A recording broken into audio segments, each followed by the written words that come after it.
Yeah, in a couple days. I will call a meeting to order. I'll pledge allegiance to the flag. I pledge allegiance to the flag of the United States of America and to the republic for which it stands, one nation, under God, indivisible, with liberty and justice for all.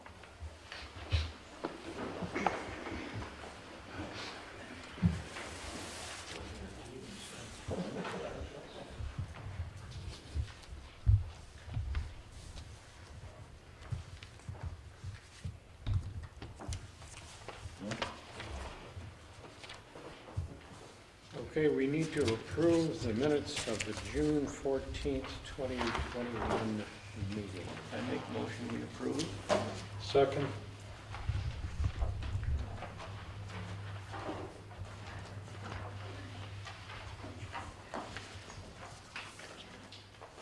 Motion by Councilman Mullen, second by Councilman Panic to approve the minutes of the June 14th, 2021 meeting. All in favor say aye. Aye. Opposed?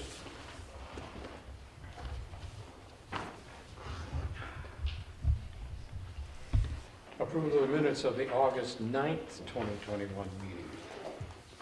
I make motion to approve. Second.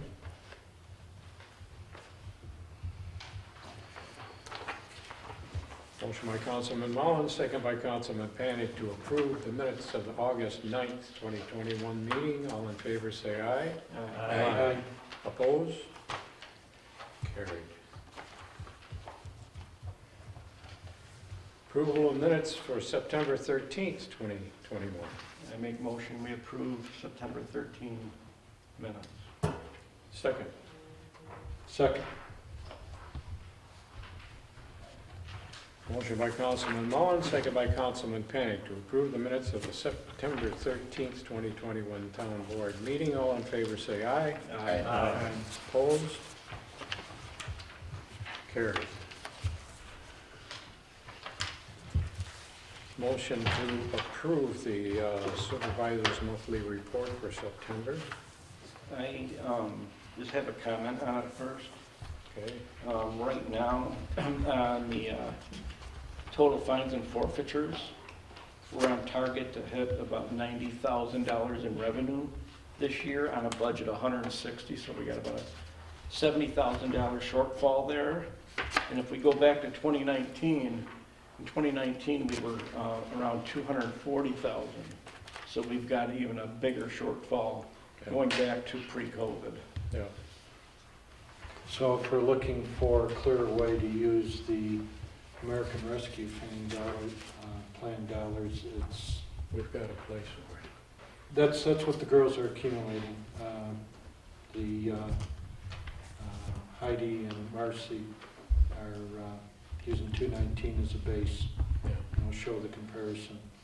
While you're at it, we're also looking at the estimate from Matt Landers is about 40,000 short of the budget, 35,000, yeah. 35,000 short of the budget. So again, we're looking to add some back later in the meeting from Steve getting some of his money from the state. You got to be careful. Our initial estimates are a little bit off. Yeah. So Yeah. so don't spend it. Let's not spend it all at once because it ain't there.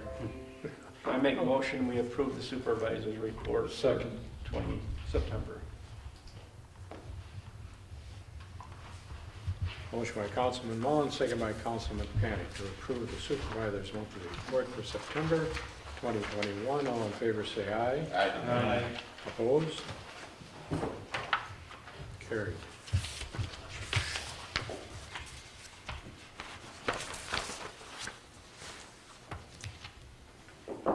Genesee snow and ice removal contract needs approval. And I have that here someplace.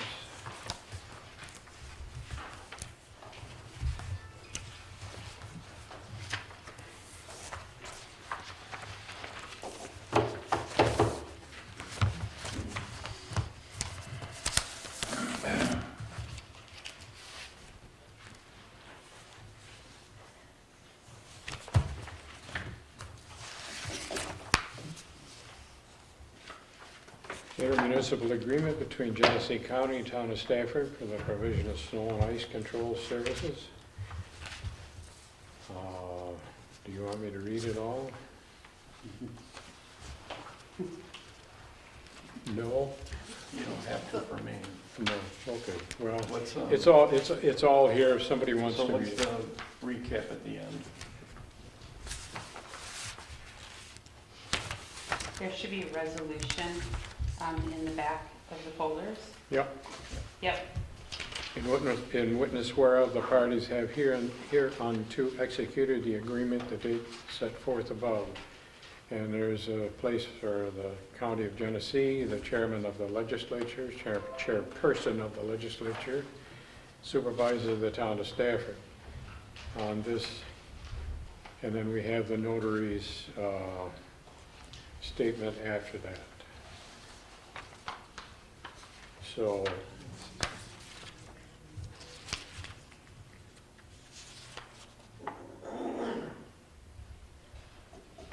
Okay, yeah. I make a motion that you we, want to do this? Okay. I make a motion that we authorize the town supervisor to sign the Genesee County Snow and Ice Removal Contract Shared Agreement. Second. Motion by Councilman Mullen, second by Councilman Pacer to authorize the supervisor to sign the snow and ice removal contract with the county.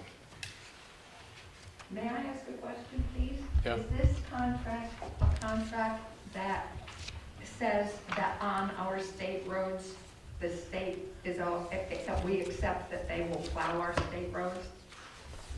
I mean, I don't know what snow and ice this refers to. This is strictly county. This is county.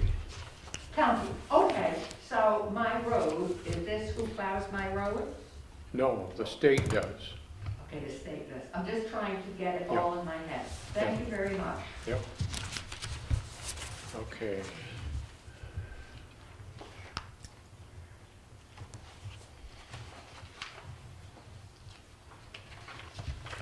Did you do a roll call? You have a motion in a second. Oh, yeah. Let's see. I didn't write, who made the motion? Well, Councilman Mullen, Yeah. second, Councilman Pacer. Okay, now we need the roll call. Okay. Okay, I'm Councilman sorry. James Deason. Yes. Councilman Robert Pacer. Yes. Councilman Donald Mullen. Yes. Councilman Ron Panic. Yes. Supervisor Robert Clement. Yes. Okay. There's that. Thank you.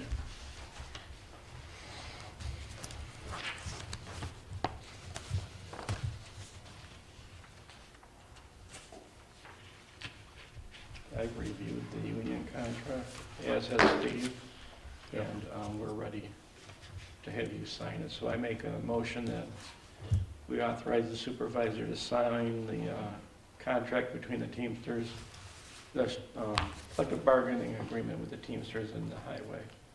Second. Motion by Councilman Mullen, second by Councilman Deason, to authorize the supervisor to sign the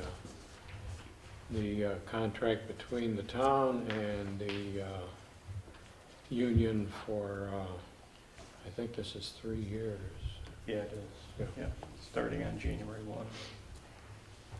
Okay, Roll call. Yes. Councilman James Deason. Yes. Councilman Robert Pacer. Yes. Councilman Donald Mullen. Yes. Councilman Ronald Panic. Yes. Supervisor Robert Clement. yes.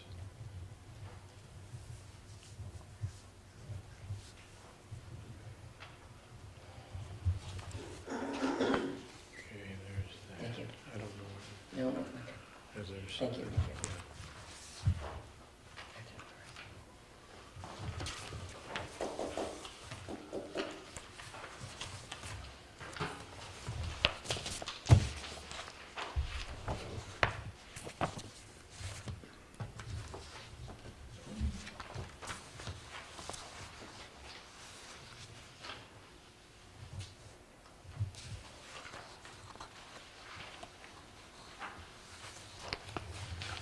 And for your information, it is noted that Deputy Town Clerk Julie Carasone received the tentative budget for 2022 on Thursday, September 30th, 2021 at 11 a.m. Do we need a resolution for that? Can I speak on that? Is that okay? I did email both Heidi and Marcy, the bookkeepers, and they informed me that it doesn't need to have a resolution, that it just needs to be spoken here at the town board meeting that I accepted the tentative budget for 2022 and what time and what date it was. And she says that's all it needs to be recorded at the town board meeting. Yeah, and she was, I remember from the email, she was very particular about the time and date. Yes, so that's why I put the time and date on there. Yep. Thank you. Item 4 on the agenda is telling me to read an email from Matt Hendershot, Fire Chief of Stafford Volunteer Fire Department, on September 2021 Fire Department report. Your Stafford Fire Department answered 23 calls for service in September.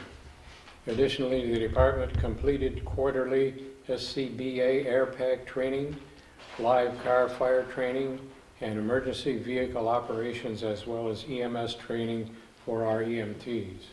We have 4 firefighters take the New York State course for FAST operation, that's Firefighter Assist and Search Team, and 1 firefighter taking the New York State Vehicle Rescue Operations class, in addition to regular training and call response. As always, the fire department is seeking new quality members, able to give some of their time to train and respond to emergency situations for tasks such as traffic control, interior and exterior firefighting, drivers, EMTs. All training and gear provided along with a positive family-friendly team-focused atmosphere. Stop in any Monday night at 7 o'clock to tour and apply. Matt Hendershot, Fire Chief, Stafford Fire Department, 951 at staffordvfe.org. Now, we should be getting this every month now, shouldn't we? That was the agreement? Yeah. Yep. Can I ask you a question? Yeah. Has the board approached the fire department as to why they're not trying to help support themselves? What is it, in the new budget, how much is the town giving the fire department? I think it's $285,000. How much? $285,000. $285,000. And they're sitting on millions of dollars in buildings and grounds, and they just had an auction, sold out everything they had that would run a carnival. Why? They're the only fire department in Genesee County that isn't doing something to support themselves a little bit. Well, the town board toured the fire department about a month ago, and they outlined what they were going to do as far as equipment, and they acknowledged the fact that they can't keep on with the level of equipment that they've got. Don't need it. You don't need 2 big Exactly. trucks. All right. They're going to go down to 1, and they're going to replace the other one with a 6x6 tanker pumper, and that'll be it. Those will be the 2. That's their plan. Well, that's a start. Yeah. No, they have acknowledged the fact that And they covered fundraising specifically where They what? they covered their fundraising specifically. And they said that their reason why they discontinued the barbecues is because they were losing money on it. So they're looking for different ideas to try to raise Help funds. is what they're looking for. They haven't got anybody else to work. We're lucky to me, we're lucky to have what we have over there. Well, we've always had a top-notch fire department. When we run the carnivals down here, we make $25,000 a year. We still built a new hall and bought new trucks. But everybody worked, and they're not, I can't see they're really helping out at all. When they got a weight room over there for volunteers, and they got office for every officer, come on. Better than the city of Batavia. But I think that they should be able to contribute a little bit, with all those buildings, at least rent them out or do something with them. But like you say, maybe they're trying. Yeah. As far as the carnival business is concerned, Yeah, that's the thing it's, of the it's, past. it's, isn't it? it's not gonna happen.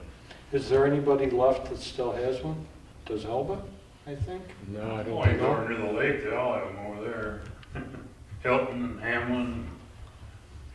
We pulled with our tractor pulls at, I think, 3 different carnivals this year. That were firemen and everything. But it's different than it used to be. I mean, we run the fire department when we run the, you weren't around when we had the carnival down there. And but every stand was run by a fireman, you know? And it got to the point over here, it was just a big commercial business and carnival people making a lot of money. We made a lot of money. Yeah, But you don't see that anymore. I mean, the carnivals are dying out, but there are other ways. I mean, with all the property they've got, there are ways to go up to any one of the tractor pulls, up to the Pike Fair or up to Alexander and see how many people are in there. They had like 8,000 or 9,000 people up there at that one at $15 a piece. And we started doing them almost before Alexander. Remember when Alexander and us were yeah. pretty close, but they've kept on doing it, but it's, They were bigger physically, but we were bigger when they went to the bank. they what? I say Alexander was bigger physically, but we were bigger when we went to the bank. Yeah, I mean, we marched together and they had twice as many people as we did, so we still won. Okay, Again, the meeting we had, they seemed open to fundraising ideas if we had. yeah. No, it was a good meeting between, I was glad to go through and see what they were doing. One thing that surprised me is, I remember the days that, you and my dad and Bob were in the fire department. They have 21 active members now. Oh, I agree, that's tough. That's And a tough. lot of it's not their fault, the mandates from the state are ridiculous. They are, yeah. I mean, I can remember, back and remember when we were firemen years ago, we went to fires, big fires. They don't have them anymore.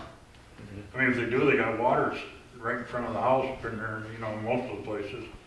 Still, So they, the majority of it now is first aid and smaller stuff, accidents.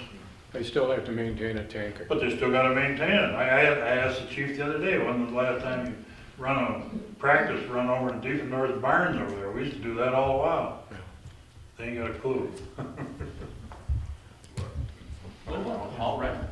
I mean, that's revenue, isn't it, when they rent the hall out for occasions? Yeah, sure. And I think they would try to be more attractive for that, just to get more people, They rent it for occasionally. I see signs. Yeah, but you better get the papers and read what entailed in renting it. It'll cost you a fortune. You gotta have liability insurance, you gotta have every kind of insurance there is. There's nothing in the hall to use anymore. If you're gonna have food in there, you can't cook it over there, it has to be catered.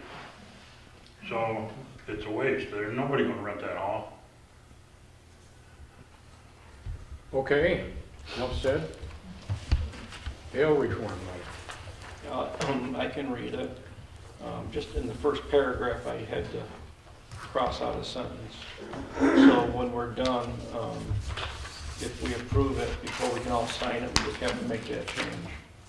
But, dear New York State Senate and Assembly leaders, on behalf of the town of Stafford, we are very concerned about the recent impacts of bail reforms passed by the New York State Legislature. While well-intentioned, these reforms are having serious consequences regarding public safety across New York State, including smaller urban areas such as Stafford.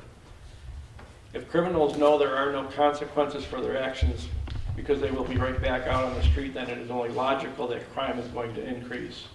That is what's occurring across New York, including our local rural communities. We commend the legislature's efforts to roll back some of the original reforms that were passed last year, such as allowing judges to set bail for more criminal charges that had originally eliminated bail. We respectfully request that the legislature consider adding more crimes in which judges have the discretion to set bail, including but not limited to crimes against police officers, firemen, sexual assaults, burglary, and violent crimes. We also support restoring bail for any crime involving the use of a gun.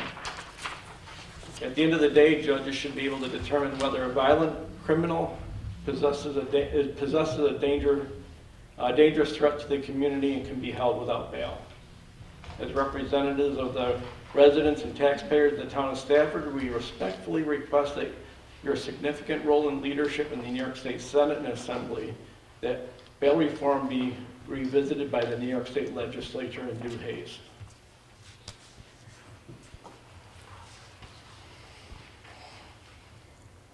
And I make a motion that for approval and for the supervisor and all of our councilmen to approve and sign it. Second. Motion by Councilman Mullen, second by Councilman Panic, to authorize the supervisor to sign, and also there's a place for all of the rest of the council persons here to sign also. Probably the second page won't change, so we'll sign. Oh, good idea. Yeah, get over, okay. Councilman James Deason, Yes. Councilman Robert Pacer, Yes. Councilman Donald Mullen, Yes. Councilman Ronald Panic, Yes. Supervisor Robert Clement. Yes. He's on there twice, I'm not, All right. yeah, that's all right. Bob, once I amend that, we'll just get it out for everybody to sign. Oh, okay, Okay. that's right, that you only want to. It was my fault, I left that sentence in, I shouldn't have. Might want to cross out the word small urban. Oh, it should be, A small rural. yeah. Danielle Bannister. Yes. Very well. Okay. Yes, you're, Oh, I changed it there. it's been a long time, and the water is so near yet so far. It's so near, and it's why we're just here with my Well, husband John and Lisa, she's my neighbor. There's just 5 of us on Westcott Road, we're just kind of here to just see if there's a possibility that we may be getting water anytime in the future. Apparently there is, and I just found out about this tonight, that we might be able to include that road in with a water district that we're going to have with the town of Bethany. So that's, I think there's something positive down the road we can do that, Okay. because you're all by yourself there. Yeah, because Roanoke and. Roanoke, Transit. Clipnock, and Yeah, East Bethany, Leroy, everybody got it except for us. that's some of the So we're- worst, that's some of the worst water in the town. It is. too. It's bad water. They went under Roanoke Road, they went under Transit Road, so they would just have to run it, they wouldn't have to go under either road, they're already under it. Yeah. If my dad wouldn't have built there, I wouldn't have this miserable problem, but he carried mail to everybody in this room or their parents. I grew up with a lot of kids, Michelle, Kevin, No, I'll, most of these people in here, I love the town, and we're really pulling for this, so. I'll contact the Bethany Town Supervisor and our engineer. I think our engineer is the same as the one from there. So there's no reason why I can't do it. I mean, there's just rules and regulations. You can't do this, you can't do that. you know. Yeah. Mullen Road needs it too. Yeah, Basically, the roads that are left are the ones that got the bad water. Yeah. well, Mullen Road needs it, but so does the Horseshoe Lake Road. Yeah. And the Horseshoe Lake Road, they didn't make it with their petition. Yeah. They didn't want it. The people didn't want it, I mean, Well, No. I have one here if you'd like it. Come on, there's 5 houses on my road and everybody signed it, so I don't know if you want it. Oh, yeah. That's handy to have. Actually, the whole northeast of Stafford doesn't have municipal water. They probably won't. Maybe you should look into doing what they said they were gonna do when they bought Greenspan. That was for a water reservoir, they're full of springs. And you gotta get the Corps of Engineers in there and look at it. We got plenty of water with the water authority. Just gotta get it in the right places. Right. Yeah. Okay.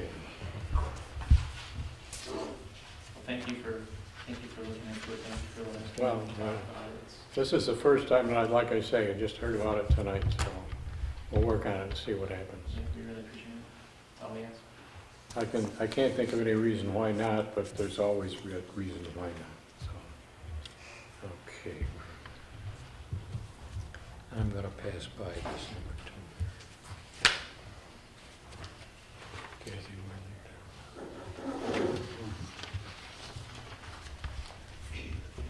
Linda calls, says we're gonna have a bake sale on election day. Well, Linda called for the Historical Society. For several years in the past, we have had your permission to have a bake sale in the corridor during the November election.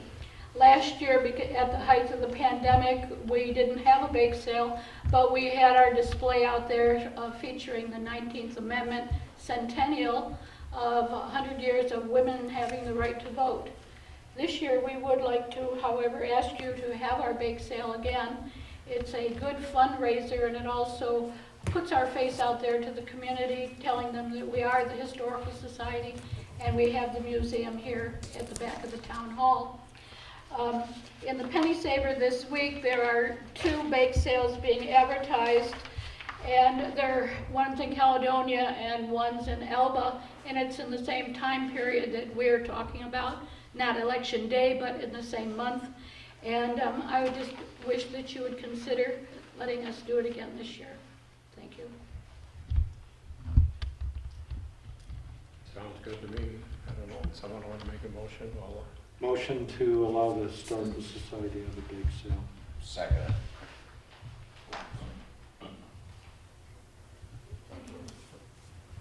Motion by Councilman Panic, second by Councilman Decent to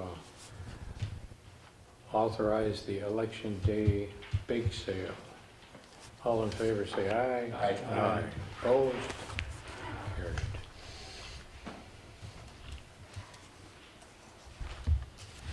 And we had the resolution proclaiming, congratulating the town, the Stafford Country Club on the occasion of its centennial year. It's in there, 32. Well, maybe it's in here. It is. Yeah. I guess I can read this. Resolution number 32, dated October 11th, 2021. Resolution of proclamation congratulating the Stafford Country Club on the occasion of its centennial year. Whereas the Stafford Country Club, located on the town of Stafford in Genesee County in the state of New York, was founded in 1921, is celebrating its centennial year, and whereas the Stafford Country Club is a significant and historic organization in the Stafford area, and whereas in the early 1920s, a group of businessmen from Batavia and Leroy acquired several acres of rolling farmland bordering Black Creek in the town of Stafford, deemed ideal for a first-rate 18-hole golf course in Genesee County. And whereas the golf course was designated by the nationally esteemed Walter J. Travis, at the time a leading golf course architect in the country, and whereas the legendary golfer Walter Hagen described the course as second to none and worthy of the interest of its members in the county, and whereas the course has been visited by professionals such as Gene Sarazen, Arnold Palmer, Tom Watson, Julie Inkster, and recognized for its excellence, and whereas the Stafford Country Club has hosted numerous top-level golf tournaments through the years, including both men's and women's, New York State Amateur Championships, the New York Senior Men's Championship, and the Rochester District Men's and Women's Championships. And whereas the Stafford Country Club contributes to the town of Stafford are innumerable. And now, 100 years later, the club remains as much an integral part of the community as it was in 1921. And now therefore be it resolved by the Supervisor and the Stafford Town Board, County of Genesee, in the state of New York as follows: that the Stafford Country Club Centennial is hereby officially recognized and commended for the many contributions the club has made to our community. Motion by? So moved. Second.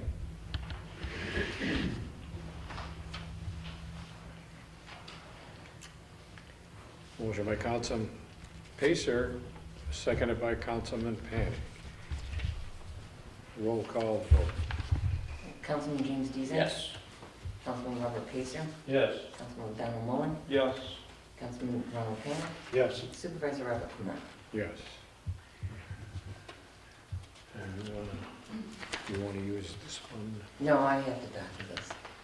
Yeah, because this isn't in no break form. Okay, all right. So we will all sign that at the proper time.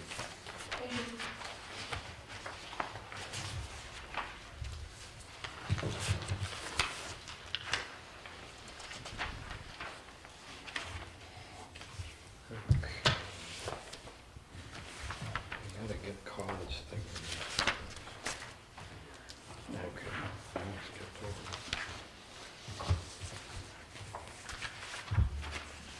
over. Clinton call to address the town board in regards to special use permit in land spreading. Yeah, sure. Yeah. I'm here for the renewal of my land spreading permit. I will say that we have a letter from the planning board. Supervisor Clement, Stafford Town Board, 8903 Route 237, Stafford, New York, RE. AD Call and Son Special Use Permit Renewal, Land Spreading and Disposal of Septic Waste. Dear Town Board members, the Planning Board reviewed the application of AD Call and Sons for the 2020 renewal of their special use permit for land spreading of septic waste as designated locations in the town of Stafford at their meeting on August 25th. New York State Department of Environmental Conservation was contacted to verify that the operation was registered and to see if there are any current issues or complaints on file regarding the land spreading operations. Ms. Mackenzie Alcipian at DEC Region 8 offices did not indicate any record of issues or complaints on the operation in the recent past. The Stafford Town Clerk did not indicate any complaints on file regarding the land spill operations of the past year. On the basis of the above, the Planning Board motioned to recommend renewal of this special use permit by the Town Board for another year. Should you have any questions, feel free to contact me. Yours very truly, William R. Van Alts, Chairman of Stafford Planning Board. Copy to Town Clerk Julie Sherline. Anything further that you'd like to add, Quentin? I don't think so, no, thank you. Okay. I do. Needless to say. At our last board meeting, you had said, in spite of the fact that I have been here numerous times to bring to your attention the environmental risks with land spreading, I had not put it on paper. And so I have a letter to you all expressing as briefly as I could my concerns, which are concerns for the community's health. And if I could be permitted, I'll read it out loud, my right, because you may want to spell under my bad penmanship. And what I wrote was, Dear Town Board members, it is my concern after an investigation into the practice of spreading human waste on local fields that it presents a risk to human health, especially when the property is adjacent to a stream. Also, as I understand it, a reuse of any property upon which this practice of spreading is done is from the DEC. They say it is okay in a limited time frame. And we know that the practice has been carried out on the specific lands in this permit, at least one section, I don't know where the other piece is, for far in excess of the time limit. My concern is human rights. recognized as an essential business. What I am identifying is that there is a solution, which is simply to haul that waste to the local treatment center, where the waste would be treated in the same manner as the waste from city sewers. This practice is the law in both Erie and Monroe counties, both counties adjacent to Genesee. I suggest that this address any health concerns, but also be cost-effective for haulers.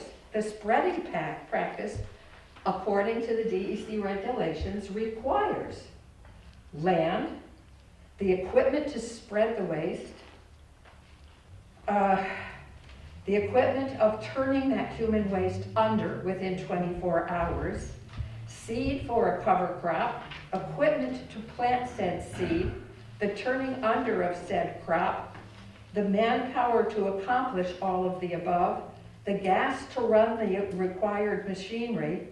It's very possible that taking this human waste to the Batavia Treatment Center would be less expensive than to take to a treatment plant. And thank you for understanding my sincere concern for the health of our community members. Sincerely, Beth Carr. And I know that I have been here, and I know that I have annoyed some members of the community with my persistence. But I also recognize that 10 years ago we didn't know as much as we do today. That 5 years ago we didn't have as much engagement in what is going on an environmental and health front as we do today. We know more than we did back then. And I'm just asking that we all have a fresh look and review this. I thank you very much. Considering the letter from our planning board and the documentation from other sources, will someone move the question? Excuse me, what did you just say? What was the last phrase you just said? Will someone move the question? I'm simply asking you to take your own responsibility in making your own decision separately from planning and the DEC. The DEC doesn't know that that same land is being used for 3 decades or longer. I know it's been used for 3 decades, which is beyond what they say is permittable, because it supersaturates the land, and it's not permittable. And Mr. Mullen the last time said he was going to look into this a little bit deeper. And I have the permit in front of me, and there's nothing in that permit from the DEC that would make me not approve it. There's nothing there. Everything is in I'm only line. asking you to be reasonable. I'm asking you to be reasonable about the health of the community. When we know, once again, the statistics in our community about the health of the people in this community. We have a DEC permit, and we have full support of the planning board. And it's just my intention that because of that, I don't see any reason why I should not approve it. I've said the same thing every year. And I think it's Every year I've been on the board. I've said the same thing, I that know. if the DEC is So approving maybe it. they'll spread it next year. Can I speak? You asked me a question, let me I'm finish. sorry. I'm very sorry. I'm sorry. It's very hard. It's very hard to know that something isn't safe and to be ignored. I said enough. You won't let me speak. Thank I will you. let you speak. I'm not going to say another word because Make a Because I motion, thought- we approve the AD call permit. Is there a second? Second. Motion by Councilman Pacer, second by Councilman Mullen, to approve A.D. Call and Sons application for land spreading Roll call. Councilman James Deason, Yes. Councilman Robert Pacer, Yes. Councilman Donald Mullen, Yes. Councilman Ronald Panic, Yes. Supervisor Robert Clement. Yes.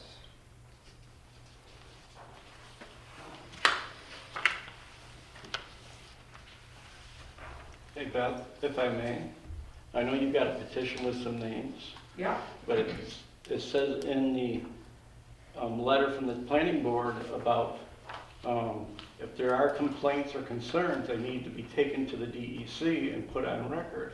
Maybe this is the time to do that. But we won't have, how many years go by before we can stop another permit and stop more spreading, which leaches into I'm- Blackview. I understand that, but it's a process. And we didn't have this information before. What information? Your petition for one. Well, you have me here every year for how many years saying it? That shouldn't be ignored. I'm sorry. I'm sorry. You're not being ignored. The fact that you're here and you're But speaking. you don't embrace the depth of the concern when you know you can go down there, you can ask the Paul family, how many people in that family have cancer? And how many of their immediate neighbors have cancer? This is a huge, huge community problem. That's why there's huge water districts, almost every road in that area of the town is covered because of the incidence of cancer. Well, that doesn't mean that the flies coming off it won't land on your hamburger in your backyard. It's real. You're not. I am real. I'm sorry you don't have a medical background. Okay. We had to do you. This here. Dan Huntington, project developer for EW Solar, to discuss the following. You are, there, go over here. All right, thank you for having me tonight. As you mentioned, my name is Dan Huntington. I am with VW Solar. I'm a product developer. I take care of all of New York with a counterpart of mine based in Canada. I'm based in Rochester, New York. And I come to you today to talk about a potential solar project that we would like to propose in the town of Stafford. I sent an email to the code enforcement officer explaining that we're going to hit on a couple few points. I do anticipate submitting a building permit and several other permits following this meeting, but wanted to use this opportunity to introduce myself, my company, and what we hope to achieve here in the town. As you see in the notes, I wanted to start out with why we chose this location. I do have a couple pieces of paper. They didn't transfer well when we printed out the large versions. But what it is a rendering of your comprehensive plan that was done in 2009. And as you can see, most of you folks were probably part of this process, but identifying different areas of the community that you saw fit for future development. We originally had looked at several parcels of land down here that were not zoned properly. We had also looked up here and realized that this one was currently zoned to house solar. We felt it was appropriate to follow the town's direction and stick it in an area that was most appropriate for it, that fits your comprehensive plan. Also to that effect, solar can only go in very specific places. The way we search for properties that could potentially house solar is through the utility infrastructure. One of the handouts I have that I'll pass out to the board, I apologize, I only printed 10. I didn't realize there was going to be this big of a showing. But it specifically overlays this town map with the utility infrastructure. And it shows very specific types of power lines that allow for solar development. Along this line is one of those power lines that comes to a substation just over here in the town of Batavia that we are proposing to connect to. We've already put in our application to National Grid and secured that interconnection space on the queue for up to 10 megawatts. It would be 2 5-megawatt arrays. And so that basically takes up a large portion, almost all of the capacity on that line. I do know, having worked in many towns and counties throughout New York State, one of the biggest concerns with solar is when you let one in, you're going to have an influx of solar. So part of tonight's meeting, I just wanted to provide a little education as to what happens when a project like this comes into town, what it does to the infrastructure. So once the capacity on a specific circuit or line is maxed out, it becomes financially unviable for more projects to come in without spending millions on top of that to upgrade the infrastructure. We do have the last remaining portion of the capacity on this line, and we have gotten a letter from National Grid saying that our project is viable. So that was the impetus for me to come tonight to then begin the process, because they informed us it was financially viable to build.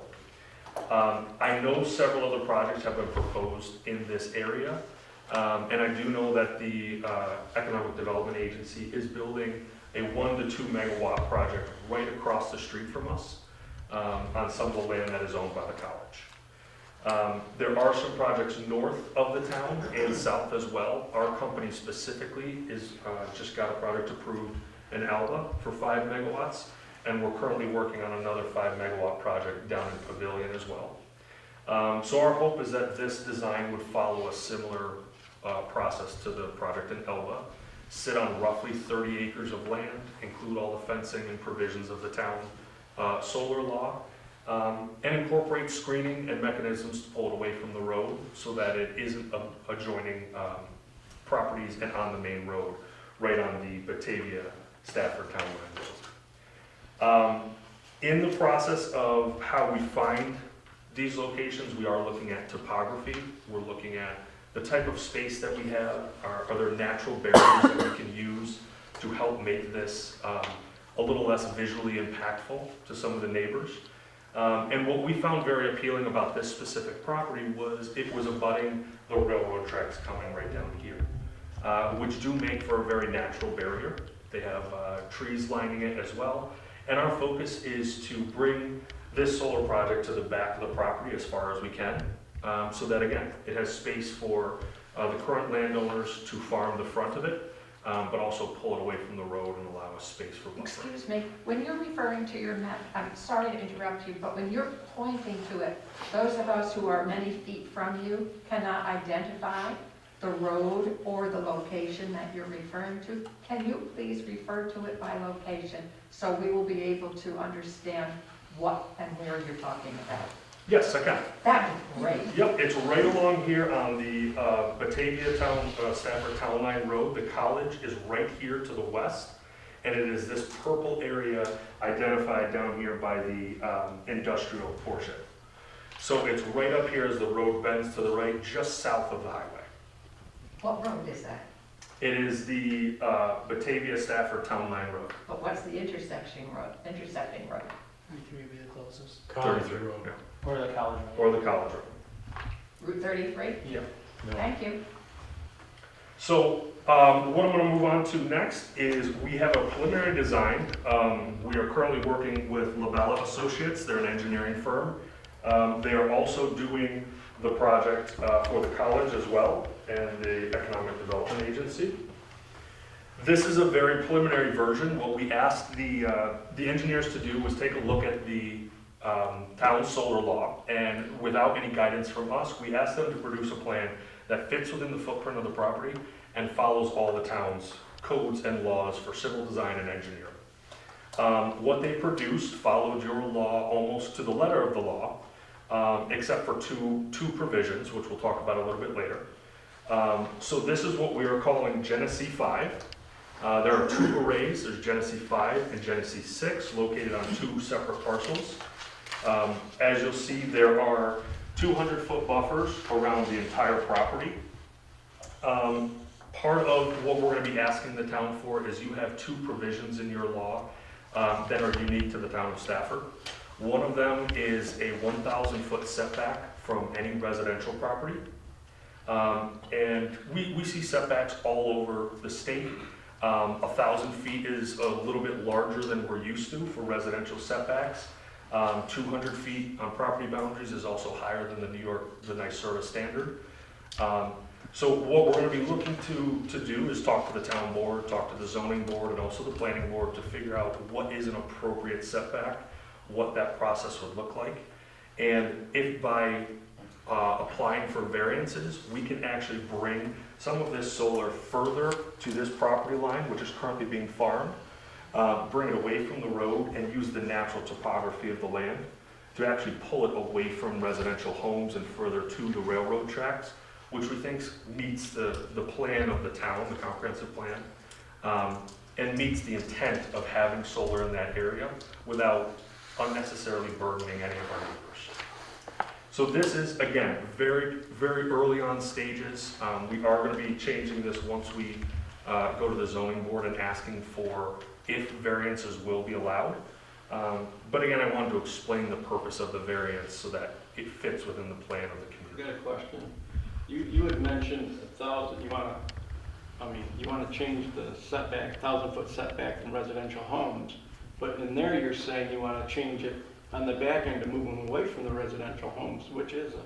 So, and I will show you a diagram very shortly. It's actually coming up here. So this is the GENESEE 5. It's 5 megawatts sitting on roughly 25 to 30 acres. The next one is GENESEE 6. This has a stream going through with some trees, so you can see we separated the two. Railroad tracks are coming along the back here with a farm field up here as well.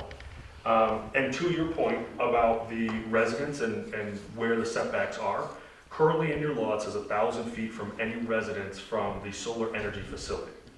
So, and there's a second law, a provision in the law that's a real property value protection clause, which states it has to be any house within 2,500 feet of the solar energy facility has the right to negotiate with the developer or owner some type of real property value protection that could be exercised within 10 years of it going live.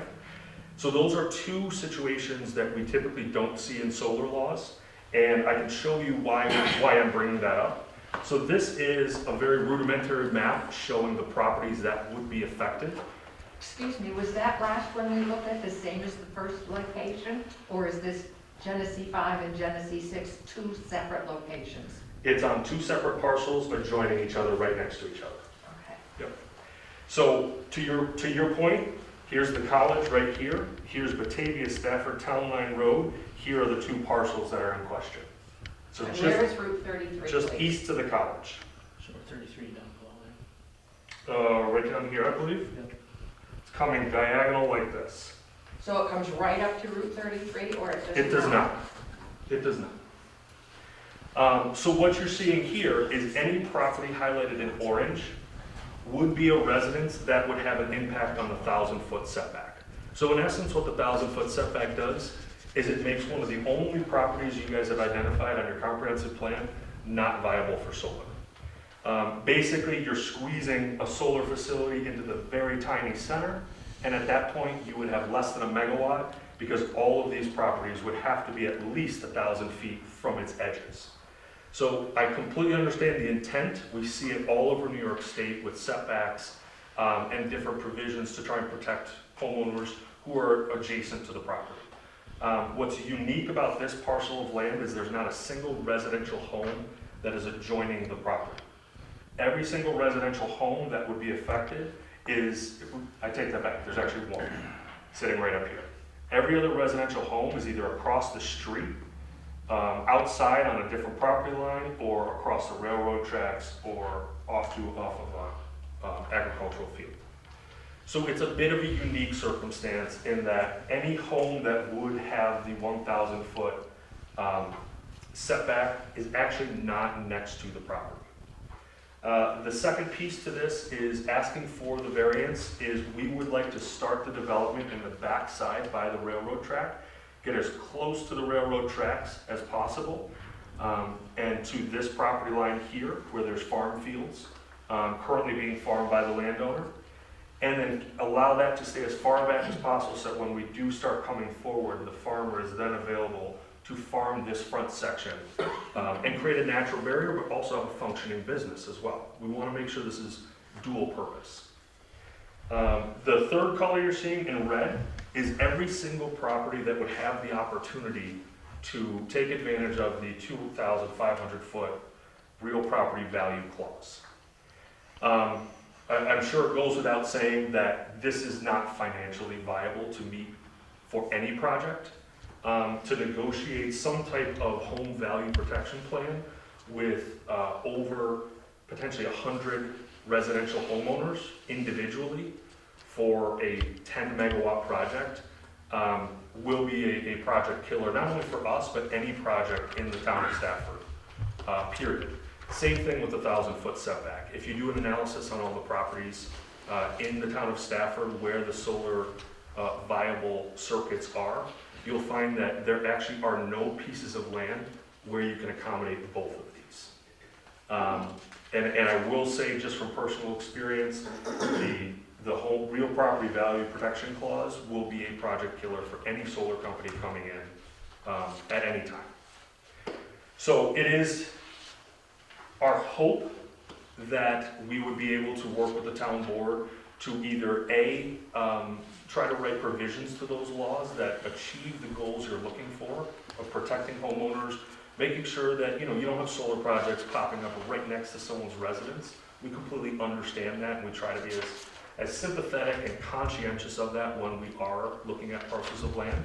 So my hope is that either through some type of amendment to the law or a variance through the zoning board, we might be able to find something that's amenable to the town.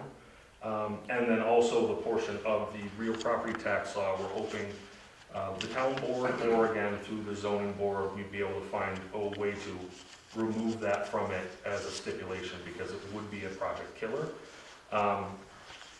We're hopeful that this is something the town board is willing to look at. I hope there's potential for solar in the town of Stafford. As I mentioned, Batavia has several projects, one of which is going to be going right here on this parcel of land just south of the college. So all the provisions that the town of Stafford is imposing on any company coming to your town, right on the property line, they don't have to see any of those same stipulations. And there is a financial benefit to having solar in the community, right?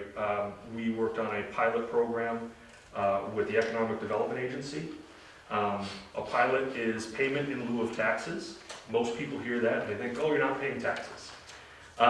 It's actually the opposite. We actually pay more on the property than what's currently being paid.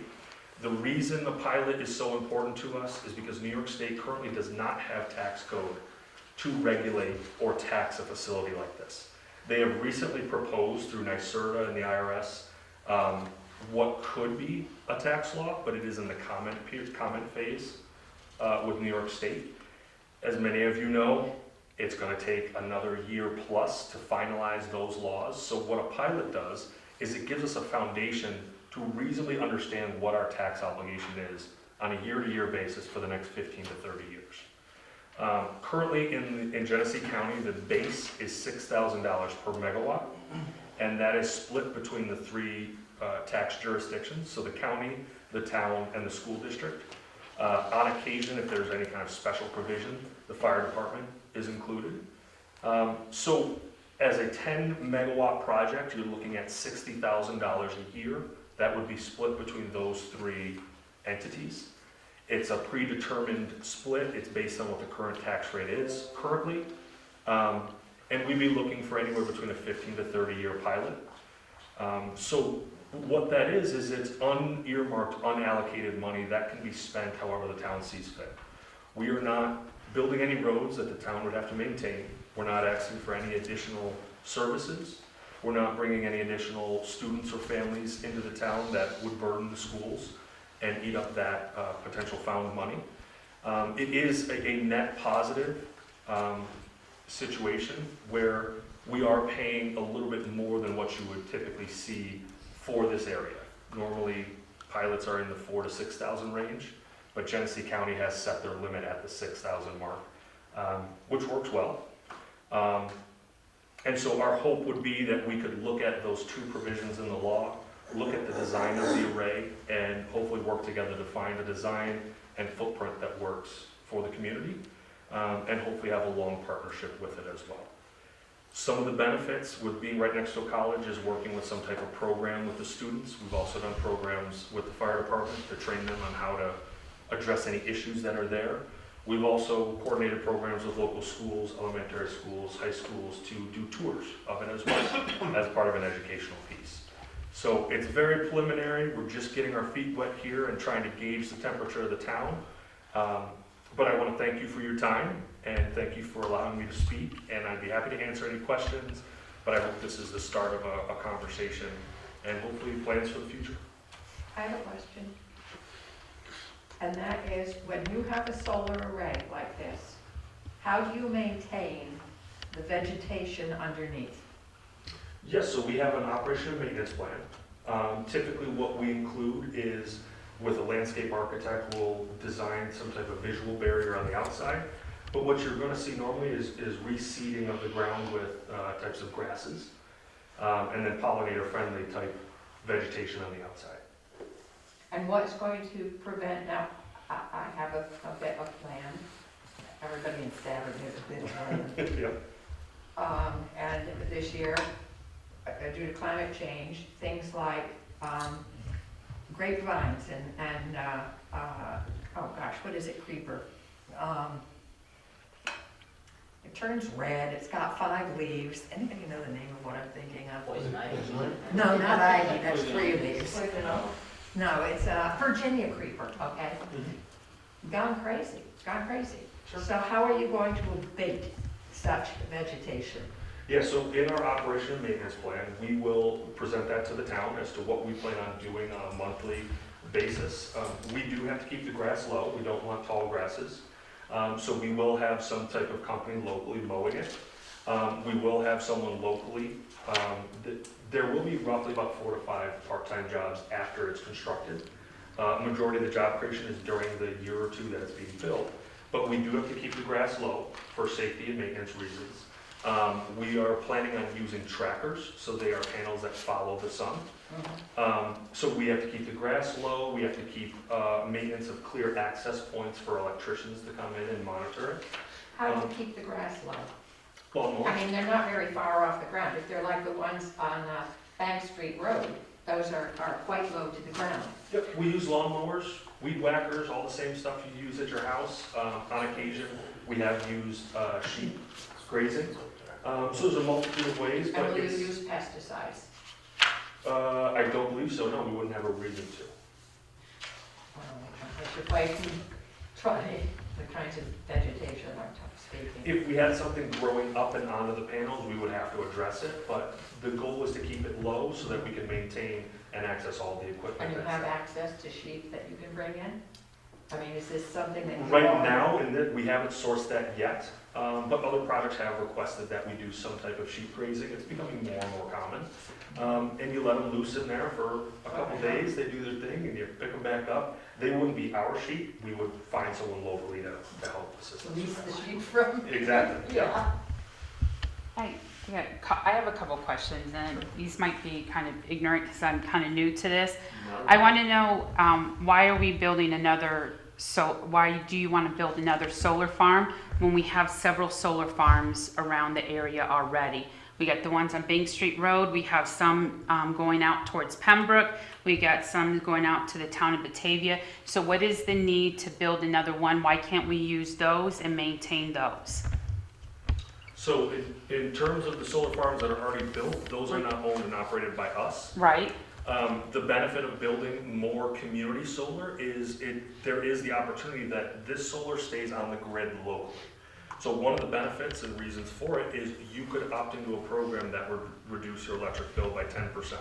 So how do the people of Stafford, how do people, around the surrounding towns opt in, and how do they know that they can use that solar electricity for there? And also the people that are around those solar farms, are they getting any discounts? Are they getting any incentives for having that in their backyard? Because let's face it, they're ugly to look at. And I wouldn't want that in my backyard. If I owned a piece of property, I wouldn't, because it's harder to sell that property. Nobody wants to see, solar farms.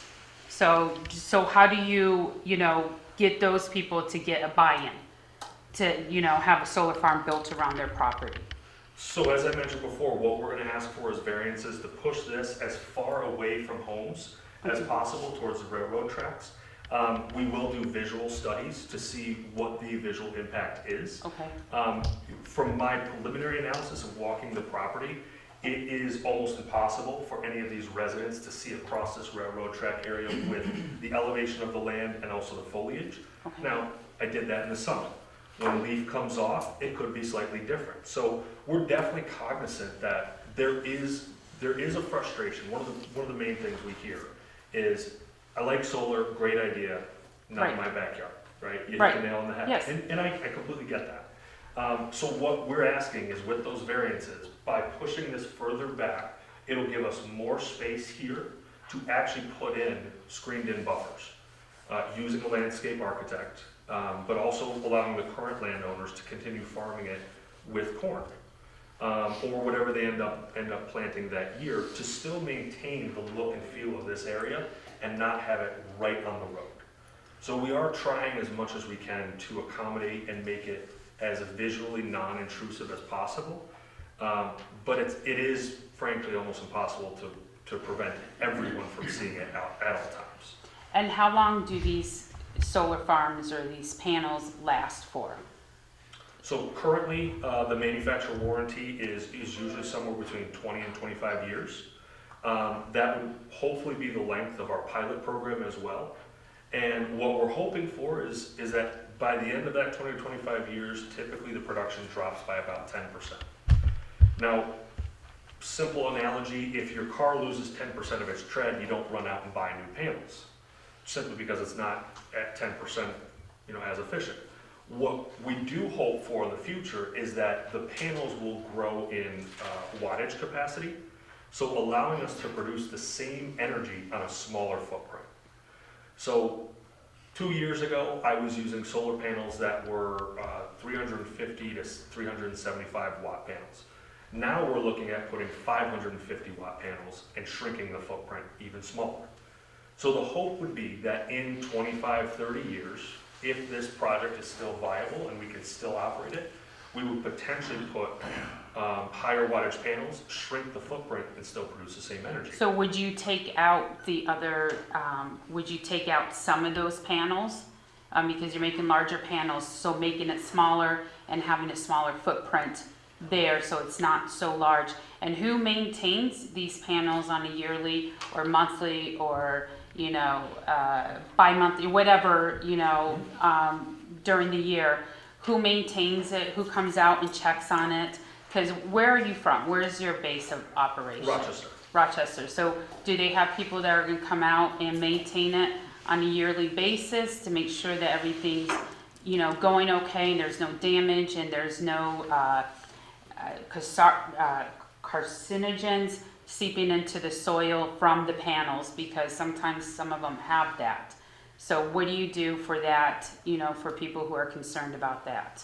Sure, to answer the first part of your question, I believe it was, if you take away the panels, we have a smaller footprint. Yes. That would be the goal. Okay. We are restricted by the utility company as to how much energy we can put on the grid. We cannot exceed that. So they tell us what their infrastructure and their grid allows, and we can go up to that limit. So even if 10 years from now, we could get panels that were 10 times as energy efficient, we could still only put 10 megawatts onto the grid without updating the utility infrastructure first. So there's that limit first, right? Because if we could increase the panel size and keep the footprint and put more electricity on the grid, great, we can make more money. Unfortunately, the utility company doesn't allow that. So we are limited in that respect. In terms of the operation and maintenance, similar to mowing the grass and maintaining it, we do have the capability of monitoring these remotely.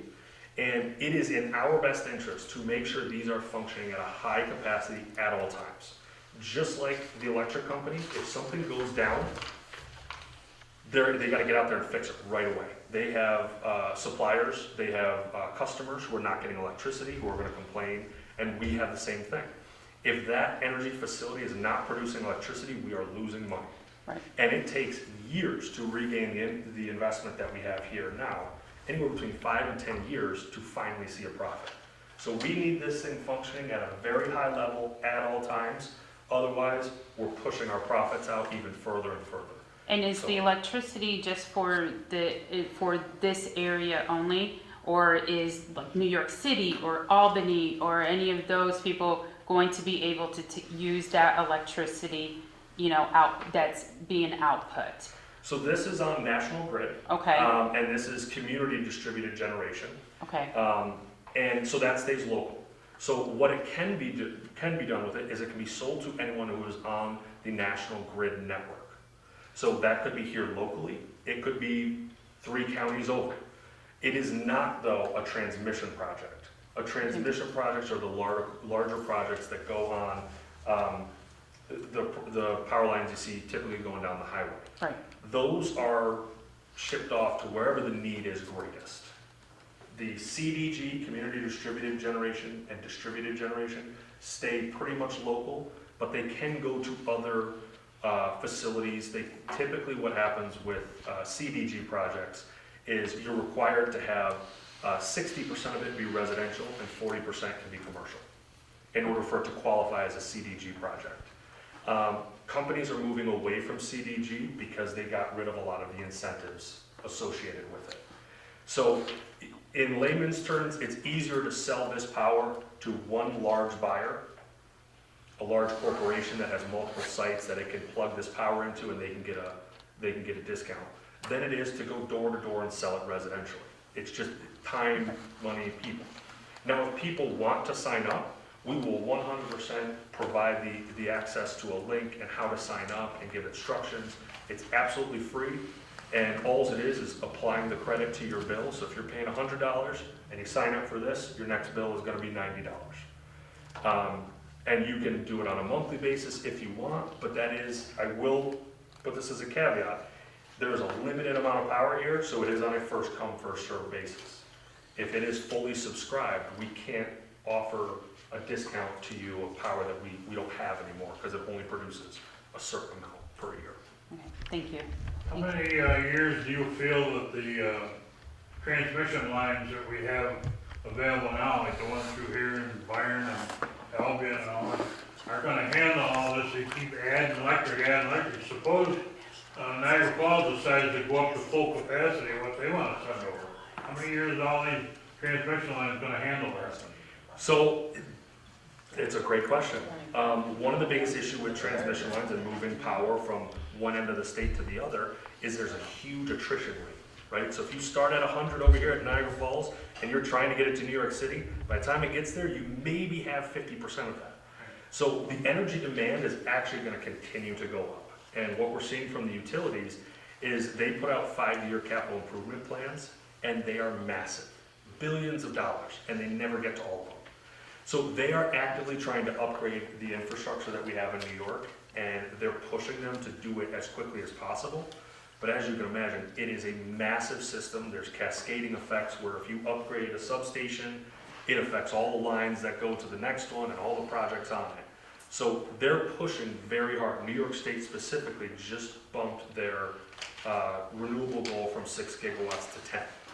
And with all the push towards electric cars, the demand is going to increase pretty rapidly. So we do have an aging infrastructure, and that's something that we struggle with too at our company, because we want them to build more so we can service more people, build more projects, get more clean energy out there. Because whenever they're putting up new poles and new everything, they're doing what they were supposed to do back in the 50s, and they're adding ground wires to it. Because of the fact that everybody that has microwaves in their house is building up electricity, but it's going right out here and into the ground. But eventually, they're gonna have a lot of those poles new, and that electric's gonna go back into the grid. So you're gonna, in the next few years, they're gonna start, I think, building up a lot of electricity that maybe some of these lines won't handle. There's definitely a shift, and there's a lot of activity happening with all of the utilities, RG&E, NYSEG, National Grid. There's a lot of incentives out there to push harder and to accommodate a lot of these new developments. They're trying to get strategic with where they put them and coordinating with the utilities so that it's not developers deciding where they go, but more of a collaboration. And counties and towns are doing similar to what you guys did, having comprehensive plans to say, where should electricity go? Where should a project of this size go? It's a moving target right now, and there's a lot of people involved, but the conversations that are happening are exciting, and I'm glad they're finally happening, because infrastructure really does stimulate our economy. Excuse me, Yes, she had her hand. yes. Go ahead. No, I didn't. Right here. Oh. The question would be, are the broken panels recyclable? That's one of the big things, that was one of the questions when we were studying. Yeah, so that's a tricky point right now. So it's just like the turbines that you're seeing and the blades from wind farms. You know, at this time, I will be completely honest, it is cheaper to replace it and throw out the broken one because there are no industries right now that are taking panels apart and reusing the pieces. If there was, I'd be all for it. If we could recycle every piece that comes out of your cell phone, every piece that comes out of a computer, instead of sending it off somewhere and recycle those valuable elements. Where do you recycle them? That's what I'm saying. There aren't any industries right now that are taking solar panels apart. It is one flaw of the solar industry that there are companies out there that are recycling panels and breaking them apart. You can resell them to third world countries, but if they're already broken, there isn't really a resale value for them at this time. You'll have to bury them. You would have to dispose of them one way or another, yes. Another question. Your main office is in Rochester or someplace else? I am based in Rochester. We have several folks. Are you the main, is that the main office? We don't actually have an office in Rochester. My office is the guest bedroom right now. I work remotely. There are several folks in New York that work with me. Our main office is in Waterloo, Canada. What's the name of the company again? BW Solar. And how long have they been in business? So BW Renewables, my company, Solar, was started in February of last year. We are owned by a large oil and gas company, BW Group. They're in, I believe, 14 countries right now in different stages of liquid natural gas, shipping, discovery, and You are an LLC, aren't you? we are a subsidiary of them, yes. Yes, you're an LLC. Yes. Yeah. Limited You're liability. disposable. I wouldn't say that. We're also all across the country. So we're building. We have about 38 different projects in New York right now, all in different sizes, whether it's 1 megawatt or 20 megawatts. We are in multiple states as well. So you contract with the homeowner and landowner, who disposes of it after 20, 25 years? Is it up to the homeowner, landowner, based on the contract? So we would be required to have a decommissioning plan per your town law. So we would have to sign an agreement with the town to say that if for whatever reason, the stipulations in the town law, we weren't operational for X amount of period, we weren't producing energy for X amount of days, we would be required to have a bond with the town to say that that money would be released and provided to someone for the decommissioning if we weren't capable of doing it ourselves. All right, couple of things having to do with the law, and Bill, correct me if I'm wrong here, because you work with this all the time. As far as variances go, we're obligated by law to consider variances that go along with our zoning laws, am I right? Yes. So, as far as asking your questions, will we consider your variances? The answer is yes, because we have to obey state law. For sure. Now, in reference to the residential plan that you've outlined in orange there, we had access to the maps for the bigger projects that are occurring in Byron and Elba, Alabama. We're talking 3,000 acres, 2,000 acres, again 2,000 acres. And we saw a lot of homes being boxed completely. Panels on 4 sides. That is not what we want in Stafford, and that's one of the drivers of that law. I think if you want to look at why we have that, take a trip out to Bank Street near the 5 Corners where Batavia's got a solar farm going up. I was there just tonight. All right, and it looks like hell, doesn't it? Their screening plan is non-existent. And I will agree, it is close to the road. It's on a unique hillside, and some of the trees that they have are dying. I believe it's their obligation to replace those trees. I don't know when that was built exactly, but I do know typically with screening plans, you're looking at a 5-year growing period. And I understand that's not immediate. Most people want some trees that are put up that are, mature already. I understand what you're alluding to, and I agree, it is a unique project that is directly next to a home. But that project does not have some of the same elements that we have here. Yeah. And I understand, every project is Yeah, unique and different. don't forget, when we wrote the law, we considered that commercial property already has, the argument is already over, are you gonna convert good farmland to something when it's commercial property? So you no longer have that argument. Now, you may have that argument if you come in here as another developer is considering and apply for turning agricultural property into commercial property. That's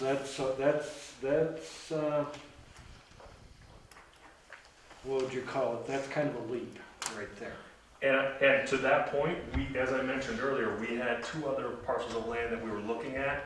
Having realized they didn't fit within the town's comprehensive plan, we abandoned it immediately. We said, let's not go that route. We have 2 pieces of land that are within their plan. Right. Let's focus on that. And the way the law is written, the onus is on the homeowner to prove that he lost value. The onus is not on you to prove that he maintained value. So there's, what's the biggest objection to solar farms? What's it gonna do to my property? And we feel that that portion of the law answered that question and actually solves a lot of the problems that you would have with a project like this.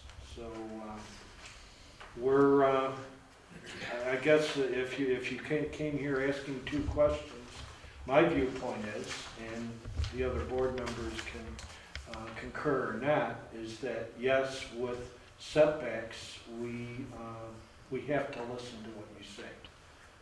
And we would do it through not us as a board, but our professional boards, both our planning board and our zoning review board. So I think that's as good an answer as you can get in any town. As far as the guarantee to the property owners, you haven't shown me anything yet that says you can't do a project and still maintain people's value by not doing what they did over at the 5 Corners, which as you saw, is a disaster. It did affect one neighbor directly next to him and across the street. I will say that a home's value is what someone's willing to pay for it, not what you're willing to sell it for. Yep. And I understand, again, I don't want this to come across as I'm not understanding the intent of the law, and I can appreciate it.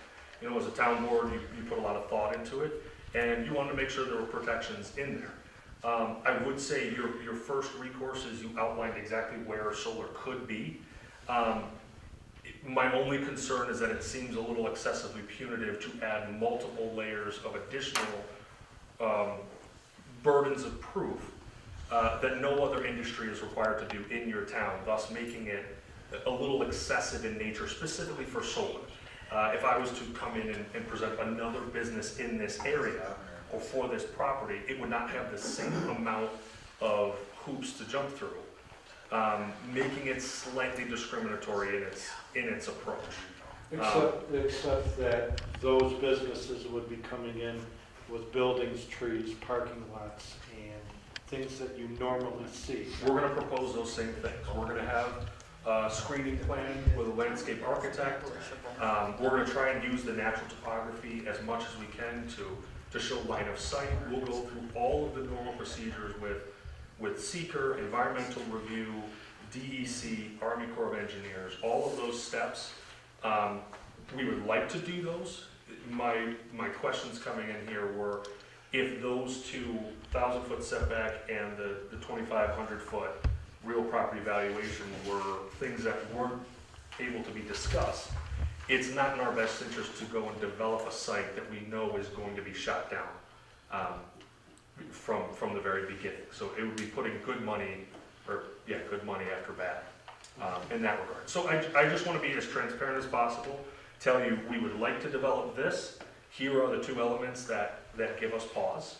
And if we can come back with another version of the rendering, which I intend to do, to try and meet those requirements with screening, I hope we can find something that, you know, appeases the board and doesn't recreate a situation that we already know was not something folks are happy with. So my hope is to avoid any recreation of the past. Yeah. Those are my questions. I don't have to, if anybody else has any questions on this. I have kind of a stupid one. Oh, golly. When you say that you're coming in with a landscape and you're going to protect the line and visual sight, I have read about this project that's going on by the college. And the vegetation with their landscaper or what have you, after they completed the project, was not agreeable to the adjoining property. They, because of the undulation of the land, could still see, they could still see this project out of the windows of their home.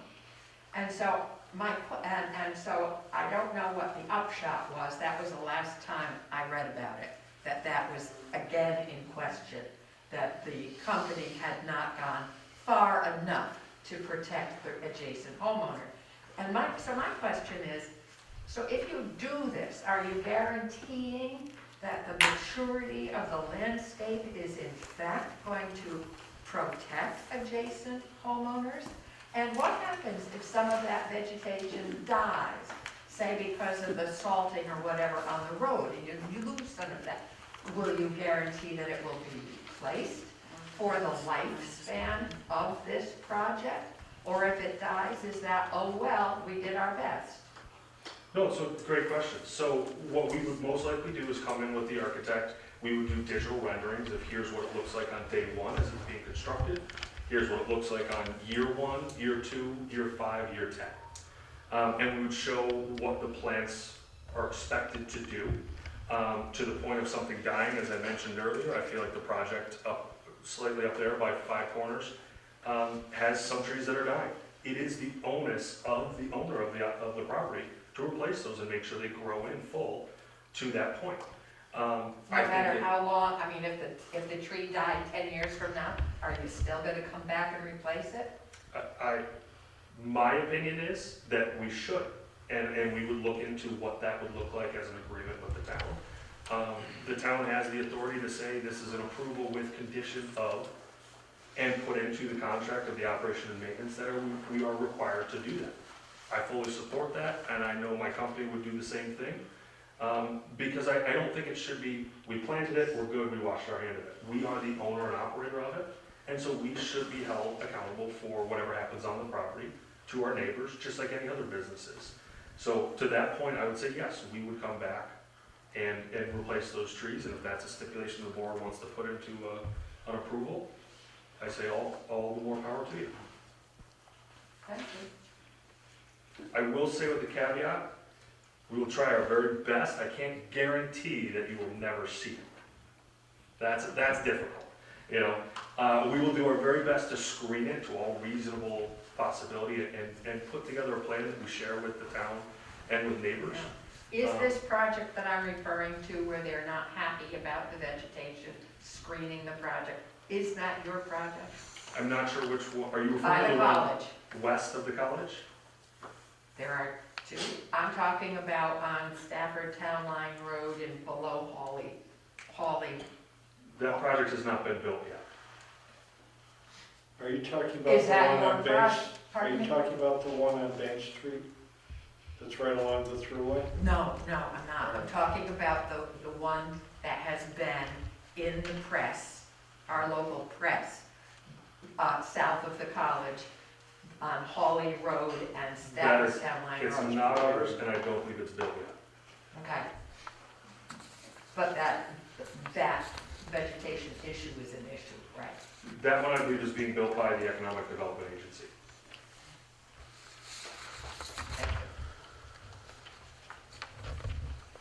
But good to know what kinds of things other projects are running into, so that, It ends up being the number one issue. yeah. Visuals, It's a and learning. like the idea of solar, prefer it not in my backyard. It literally is the number one issue across every town. Well, for a good reason. It's not a farm, it's an industry. Bob, I would like to remind the town board, all of you fellows, about how many hours of research and time and hours that it took to write our law, and how diligent you were in getting the words specifically written so that we knew what we wanted and what we wanted to say. And to change the wording here would seem to negate all the hard work that was done to make sure that we were having a protective solar law. Again, but as we wrote it, we knew that you have to follow New York State law for zoning, and nothing is absolute. But we did write it to protect Yeah. all of our property in Stafford. I agree. And I would like to just add one last caveat for variances. You know, we're not trying to skirt the law or avoid the law. We would like to embody the intent of it and protect homes when we can. Applying 200-foot setbacks from property lines that are being farmed would create additional dead space that most likely can't be farmed. So by preserving and reducing some of those setbacks, it actually has the effect of saving land that can be utilized for farming. Why would you, the setbacks, you can do anything except put a solar panel. You can farm it. In a 200-foot setback? So when you have the 200-foot setback, it is 200 feet from the edge of the panel. You then have another 20 feet until the fence, and typically from the fence, you have another 20 or 25 feet of area that you need to maintain. So you just chewed up about 50 feet, so now you have 150 feet between the property line and in essence, a subdivided parcel or a separate tax ID parcel that the farmer couldn't farm. Our hope is that we would allow the family to have condensed areas that are more efficient to farm. If we bring it to the back edge of the property and reduce that to say 100 feet instead of 200, it again pulls away from the road, condenses the usable land into one area rather than forcing him to drive his tractor back and forth, just makes it a little bit more efficient for everyone operating on the property. Again, the intent is not to jam it next to someone. The property lines we're specifically looking at are adjacent to a field that the Woods are currently farming, and then the railroad tracks as well. Any other questions I can answer? Well, part of the problem is you're offering us a pilot for, okay, what's the difference between the pilot and what is being taxed, going to be taxed now? So currently the taxes are a little bit under $1,000 for each parcel. What you would see on an annual basis is there's 5 megawatts here, 5 megawatts here. At $6,000 each, you're looking at $60,000 on these two parcels as opposed to $2,000. But we don't get it all. That $60,000 is gonna be split 3 to 4 ways. But your $1,000 is also split 3 to 4 ways. So the net gain is roughly 6 times what you're currently seeing on the property. We're also, because we are taking farmland out of production, we're required to pay back 5 years worth of the agricultural exemption. Is this pilot going to be renegotiated every year, every other year? Or? No, it is negotiated through the Economic Development Agency, and it is typically negotiated, their minimum is $6,000, so you can't go below $6,000 with them. In other towns and counties, you can negotiate directly with the IDA for what that could be. It's been as low as $2,000, And like 5-10 years ago, you could get 8 or 10, but that was when incentives were crazy high. So $6,000 is on the higher end of pilots throughout counties in New York State. Each year seems to be increase, and you said it's going for 25 years. So what you started out with year one is going to be the same at 25th year. Usually there's a 2% escalator. So Every every year it goes up 2%. So by the end of that 30 years, it's actually significantly more. Pretty. But if your inflation's 10%, that 2% is not much of a consolation.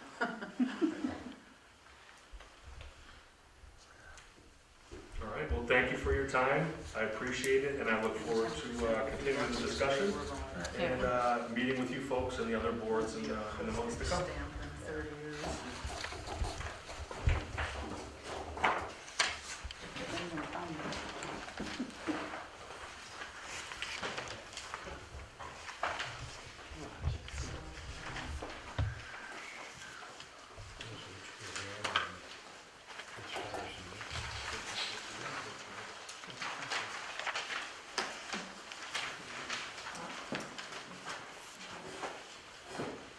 Next on the agenda is a resolution increasing the 2021 budgetary line items for consolidating local street and highway improvement programs, CHIPS, Pave New York, and Extreme Winter Recovery, that's EWR.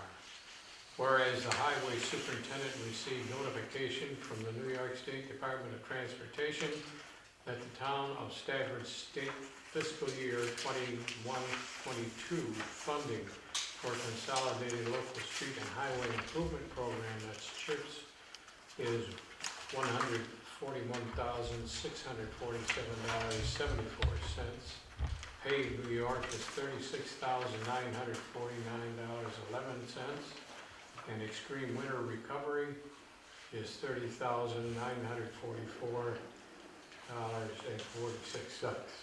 And whereas the 2021 budget reflects no appropriations for CHIPS, none for Pave New York, and none for EWR, now therefore be it resolved, the Town of Stafford Town Board hereby authorizes increasing the 2021 budgetary line items as follows.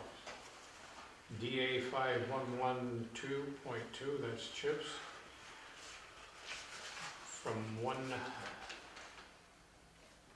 that remains the same. Pave New York, 36,950, and DA 1112.22, 30,949. That's just stating in numbers what I just read. Basically, when we set the budget, these were not available. No. So now we're increasing the budget by the amount of increased revenue.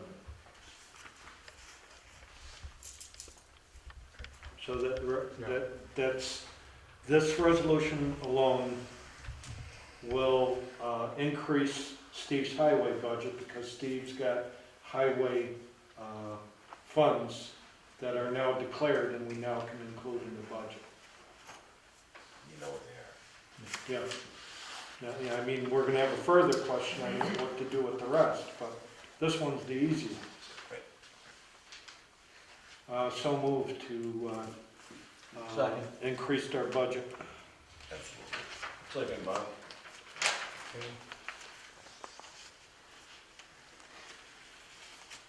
Motion by Councilman Pettit, second by Councilman Fisher to approve the aforementioned resolution. Councilman James Stevens? Yes. Councilman Ronald Pacer? Yes. Councilman Donna Mullen? Yes. Councilman Ronald Panic? Yes. Supervisor Robert Clement? Yes.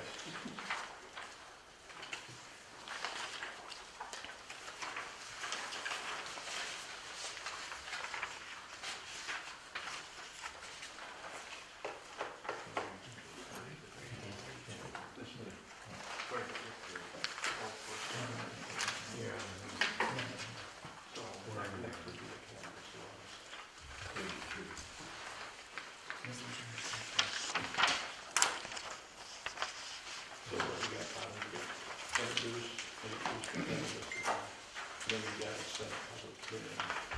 Yeah, so, I okay. got this one, this one's not. I'm trying to find the other.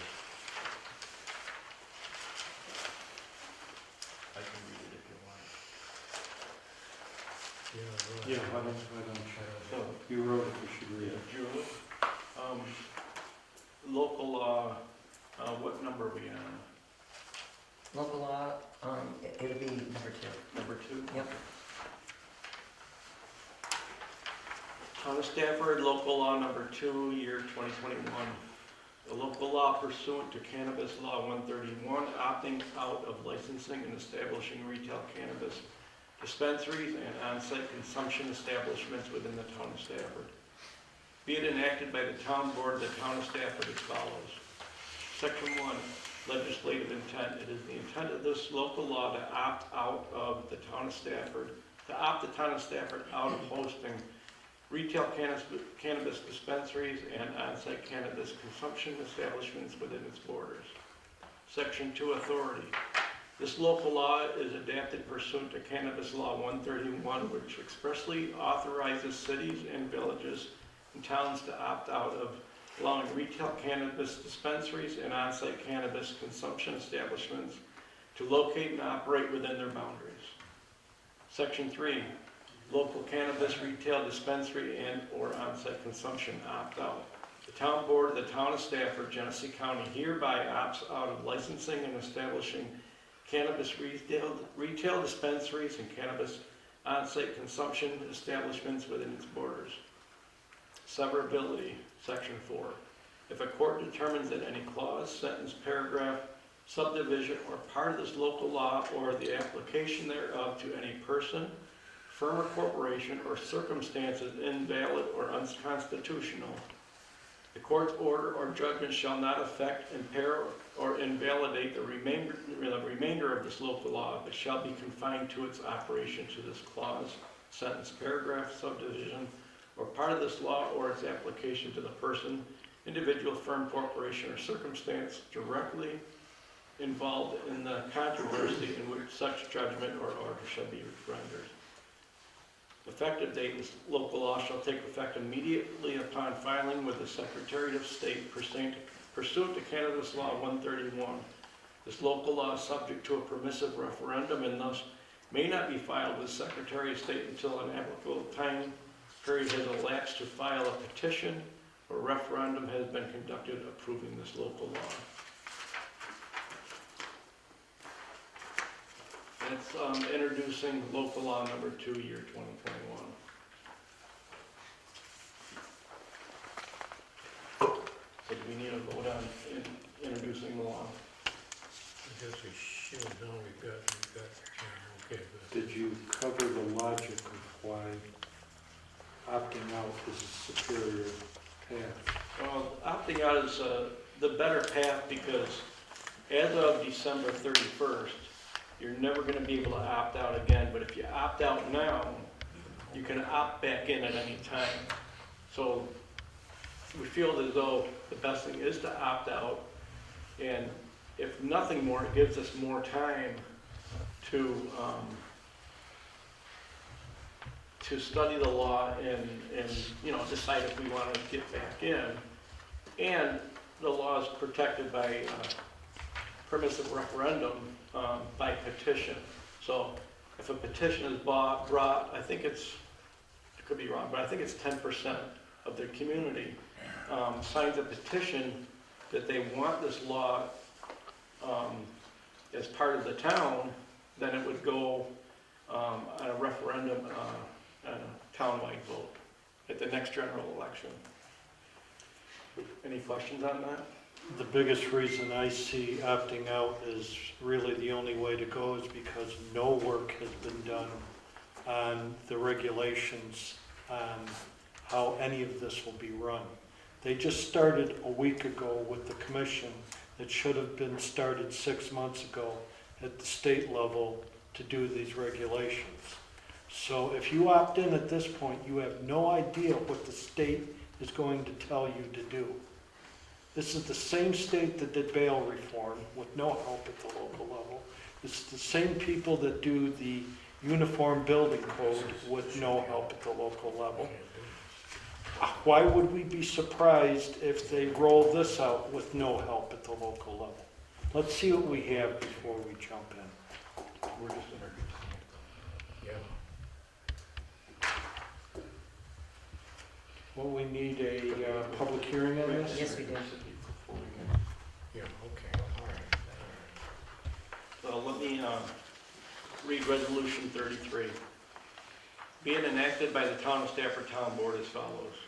Whereas the Town Board of the Town of Stafford introduces local law 2/2021 titled Local Law Pursuant to Cannabis Law 131, opting out of licensing and establishing retail cannabis dispensaries and on-site consumption establishments within the Town of Stafford.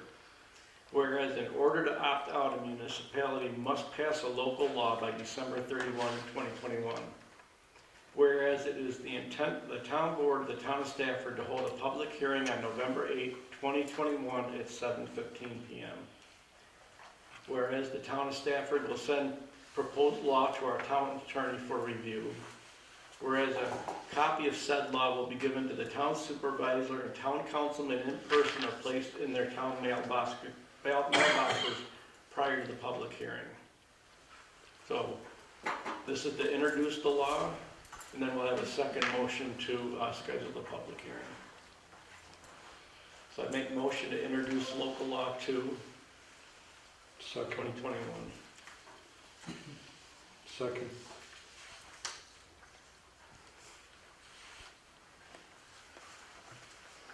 Motion to approve by Councilman Mullen, second by Councilman Payne. Roll call. Councilman James Deason? Yes. Councilman Robert Pacer? Yes. Councilman Donald Mullen? Yes. Councilman Ronald Panic? Yes. Supervisor Robert Clement? Yes. Motion to schedule public hearing for local law number 2, 2021 for November 8, 2021 at 7:15 p.m. Second. Motion by Councilman Mullen, second by Councilman Panic to schedule a public hearing for this local law at, November 8th. Again, Roll call. Councilman James Deason? Yes. Councilman Robert Pacer? Yes. Councilman Donald Mullen? Yes. Councilman Ronald Panic? Yes. Supervisor Robert Clement? yes, 5-0. I will send a copy of this to our attorney.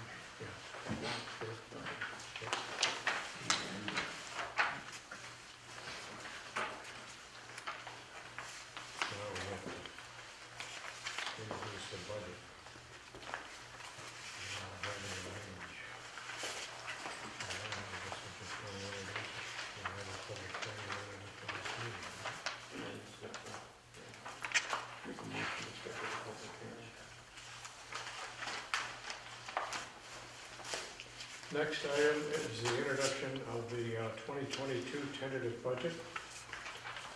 We will have a public hearing on this schedule a public hearing on this at our November 8th meeting. The tentative budget as it stands right now does not include the tax increase. But that will change Yes, because of our revenue from the county has changed. Tom, you got a time? No, 7. Yeah. We'll do 7 that and at 7. 7:15. Yeah, 7.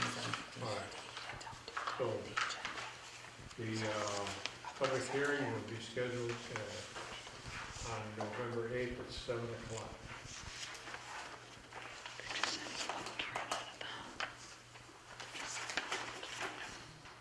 One of the things, are we done with that subject? Yeah, I guess. All right. Yeah, One of the things we should remember when we look at the no tax increase, that means we're at 89 cents per thousand. For the 221 year, this is 222, we were the third lowest in the county. You have You have Pembroke at 51 cents per thousand, Darien at 70 cents per thousand, ourselves at 89 cents per thousand. From there it goes Leroy $1.09 per thousand, Pavilion $1.62 per thousand, Virgin $2.39 per thousand, Batavia $2.85 per thousand, Alabama $2.99 per thousand. That starts to get into the big ones. Bethany at $4 per thousand, Byron at $4.92 per thousand, Elba at $4.07 per thousand, and then Oakfield at $5.95 per thousand. So similar towns in this county can be running as high as 6 times the tax rate we are. So this budget we've proposed is so darn tight. Yeah, I don't know if we can do it. well, we will discuss that at the public hearing, because Yep. we will make it through. We will make a proposal. But those are the numbers we're talking about.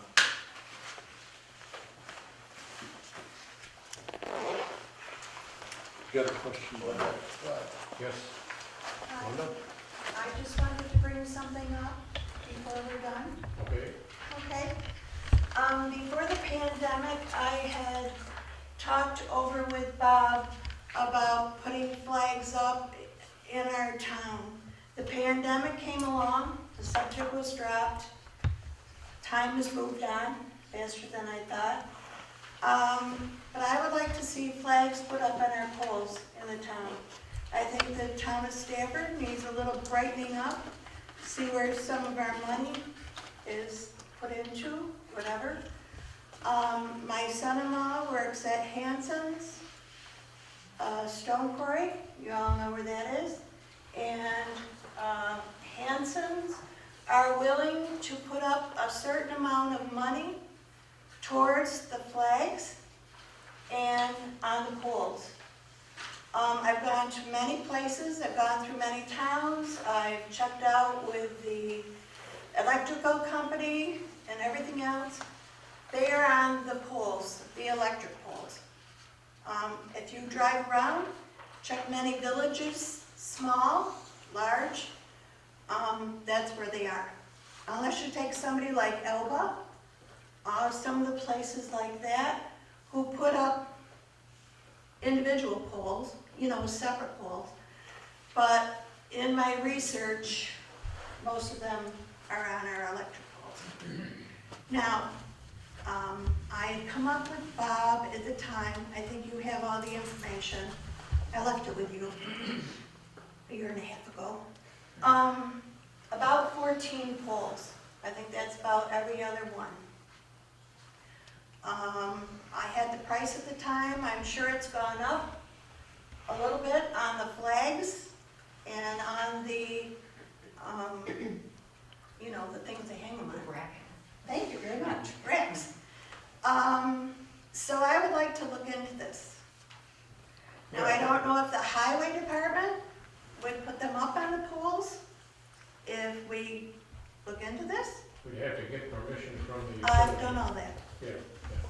I've done homework, I've looked, Oh, yeah, I know. I've checked, I think it's time we moved on. Let's look at the time, brighten up the town a little bit. Let's get some flags up. What kind of flags are you speaking? The flags that I'm looking into, I know there's towns that have soldiers and all of that. The ones that I sort of thought, an idea of, it's sort of like wavy. It's the flag itself, establishment of Stafford, and then Stafford put on it. So the date that Stafford The was date, incorporated, you mean? Established, Yeah, okay. Interesting. okay? Can you put that on the American flag? Yes, you can. Okay. The lady that I'm dealing with is from Elba, has done many, does many. She has a lot of ideas, whatever. I guess the biggest thing is how much money Hanson's will put up. Now, if more money has to be put up, I don't know if you're gonna wanna consider the town board or the historical society. But I truly feel, I've lived here all my life, and I think it's time that we did something like this. I was gonna ask, does somebody already have what we want to do? And it sounds like Elba. Pardon me? Yeah. Does somebody have a model of what you want to do? I can, in fact, I'm not so sure in the pamphlet, there was a picture. I can get different pictures from the lady who does the flags so that you can have ideas if you don't like the one I have, or we want to have something different. The village of Lindenville has them. Every town, They're every everywhere. county got. They're everywhere. In fact, South Byron and Byron have flags on their poles. Okay. Just American flags. What happened, why did Hanson's take the flag down at their entrance? I cannot answer that for you. I only know Oh, well, what my that's what we're son-in-law doing. has told me, that Hanson's is willing to put up a certain amount of money. There wasn't one over here for 3 months. Until I called him and he got it, somebody put it up, I don't know what. I'm not here to discuss what Hanson's does or who anybody does. Lived here in Stafford all my life. I would like to see something done in the town, like the other towns surrounding us. And we've gone from the lake over to here, over to there, and believe me, I've checked and surveyed all of them as to what they've done. So, I guess I'm presenting that. Okay. I can bring it back to the next meeting as far as probably the update of the charges. We can check your pamphlet. Yeah. Are you talking about just in the hamlet? Yeah, we were considering from the railroad track, you know, What used to be. down It's by- not road sharing. I know that here. No, I I live found right Jerry, I next found to it. Jerry. I live right next to it. You know what I mean. Two, just coming down here in front of the town hall. Are you speaking of Route 5? I'm Yeah, trying, Route 5. oh, okay, that's what, yeah, I'm trying to figure out what road you're on. Yeah.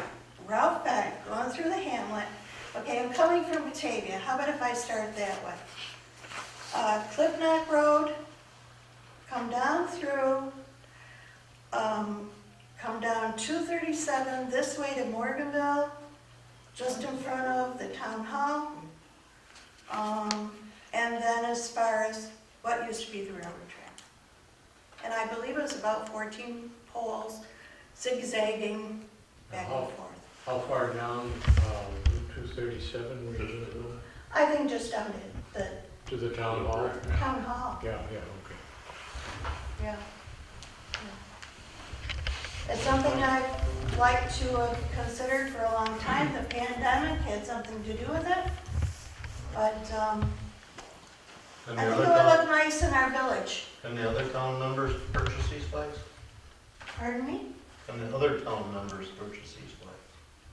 I don't know. I haven't gone that deep. If I can, if you want me to. The town, Corfu, did that thing where they went and asked people to donate and adopt a flag so that they can have lower costs for them. And several, a lot of people did it because my dad's from Corfu. And so he purchased a flag in his, in the Bolus family honor. And they had probably 20 people donate to buy a flag or sponsor a flag. So I'm sure that if you got it out there, I'm sure there are quite a few people in this town who would buy a $20, $30, $40 flag. Well, I think that we can consider that, but as I also said, that Hanson's are willing to put some money up. Right, you know, but this is just for that gap, you know, if there is a gap where there needs to be more money, we can put a call out to people, you know, to say, hey, look, would you like to sponsor a flag and have it in your name? You know? Julie, is your intention that maybe you could get more flags? Somebody who wants to donate. Yeah, it's just, no, just not, you know, more flags, just if there's that gap where Hanson's, If it you falls know, short. donate some money and there's like $100, $200 left over, you can get, of course, maybe some residents to donate to that. I agree with that, but I also feel that the town board or our historical society might be able to help out too. That's my personal opinion. See what Hanson wants to do first. Right. And we can pick up the difference. There might not be any gap, they might cover the whole shot. Yeah, but I'd like one. They came to us, we didn't go to them. I'd like one for my house, I don't live in Hamlet, so. Well, these aren't houses, these are telephone poles. Well, correct, but I'll put one on my. But the only other thing we do have to consider, is the town going to put those up? Or are we gonna have to hire someone because the town won't put them up? We'll have to have. That's where the donation might come in for someone with a high lift, you know, man lift. I had an interesting experience tonight. I happened to call Niagara, or what is it, National Grid, who owns all these telephone poles tonight. And I asked them who is responsible for the maintenance of what happens on their poles. And I was told, apropos of this discussion, that actually it falls to the town's DOT with a ruling from Department of a local Transportation. town board. So that might address what Niagara Thank you. Mohawk or National Grid would say to you about the use of the poles. Thank you, but if you go, like I said, drive around everywhere, Oh, yeah. Well, that's what they're saying. they're on the poles. Yeah. They're saying that basically, once they put them up, they're relinquishing that responsibility to Your the your town. town would have to be responsible. Yeah. We talked to them last year. Yeah. So, that's my presentation. I Okay. will bring more information next time if you're at all interested. Yep. Yeah. I think that we need to do something. I think that, I realize, I guess, that the old store is in court or whatever it may be. Let's not get on that subject. We have a true mess across from here. I don't know what, I can't believe the zoning or whatever, that we're not doing something about it. My concern is that I have lived in this town all my life as a little girl, and I would like to see something like fags, that's new word, flags, put up. Okay? Yeah. That's my story, and I'm sticking to it. Yeah, if you want to have a crusade against what's over on the corner, please, feel free to do that too. Oh, I yeah. wish I could. I wish I had more power. They bring that subject up, because I wanna bring up the subject of Bar Street across the road.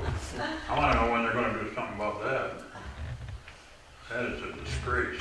Yeah, these people are difficult to deal with. They sent the highway department over up on the Route 5 and cleaned that yard up, the house between the two motels. Well, why can't we do something over here? That's, Oh, you're talking about the dump. huh? Give me the loader now, fix it in about 2 minutes. I mean, I understand there's a problem there, but they gotta do something. Well, the fire department will not enter the premises. Well, if you wanna know, if you wanna see about that, talk to the people that put that roof on, I did. They had to take ropes and hook to the rafters in that house to a tree to hold them up while the guys got up there and put the roof in. They got pictures of it, I saw them, he had them right in my house. That's ridiculous. I've watched the whole thing here. Yeah, it's gonna cave in one of these days. 2 of the guys got sick up on there because of the fumes coming in out of that house. He had to take them off the roof, the guys that were working there. They were sick. I know their neighbors are upset. The rats are running in and out of there. It's ridiculous. We also, Shoot at them. I have. wasn't there a family up on Route 5 too that house? The town? What about the one that's at the bottom of Pembroke's Hill? Yeah. I don't know. But anyways, I'm done. Thank you. Thank you. Anything further to come before we need anything else?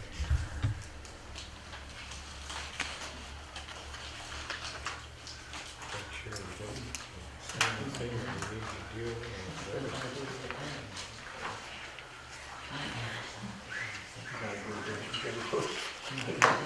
Ron, you got anything to add? No, I haven't, I still got to call Felipe about when we should update our comprehensive plan. You can see by everything we've touched this year, the comprehensive plan is vital to what we do. Yeah. So, but I said it'll take me a couple of years. That was a $35,000 trip when we did it the first time. It's worth it. Don? Bob? No, I just bring up the idea that a bunch of people from the town wanted to know if we were going to do anything about that property across the street, so I think we got, pursue that a little harder than we are doing. Well, we have, how many vehicles have you gotten out of there? Gotten 3 out. Doesn't show. 5 more to go. That's only 10 minutes, if we could do the rest of them. Are they all registered? That's, I don't None of them are registered. Well, then are they even permitted to be there? Not by any law, no. That's what I wondered, They because give I would a guy more assume they'd than have to be someone for current, having new cars in currently there. registered with Stolen current managed plates. junkyard. After sending that letter, because they didn't mow my lawn. Well, wait a minute.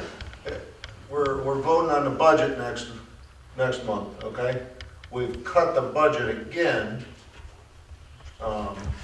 as far as fighting these things. So you and the town are all sitting here complaining about it, but yet you don't want your taxes to go up to fight it, okay? We're in court now with the corner store over here, and it's cost about $50,000 already, okay? And if we fight it, which I'm all for, because I'm the code officer, but if we fight it, we're gonna end up owning it, and it's gonna cost us a bunch more money to tear it down, because that's what's gonna happen, okay? I think we get a bulldozer for a couple $100 an hour. You sure can. I'd love to see you do it, and and when the town does win, we'll call you and get you to get the bulldozer. There's a guy in the Because I can guarantee that you ain't gonna get it to the dump for a couple $100. There's a guy in the corner with a dozer might be able to help you out on that one. So, So in other words, right now, we can't do anything about it. right now, we're in court, so. I thought there was a But plan I'm there just where saying that clean that up and send them a we've changed bill for the it. budget. We've changed the budget to decrease what we're fighting in the town, so. With that comes less fighting, so. I think that's only if, to get the grass down, we can mow and then back charge them. And I don't think that's talking about hauling anything away.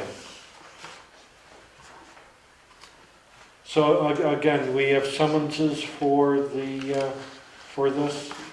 We're not talking about the guy down the road, we're talking about No, we're this putting one. the guy on the corner first, we're gonna solve his.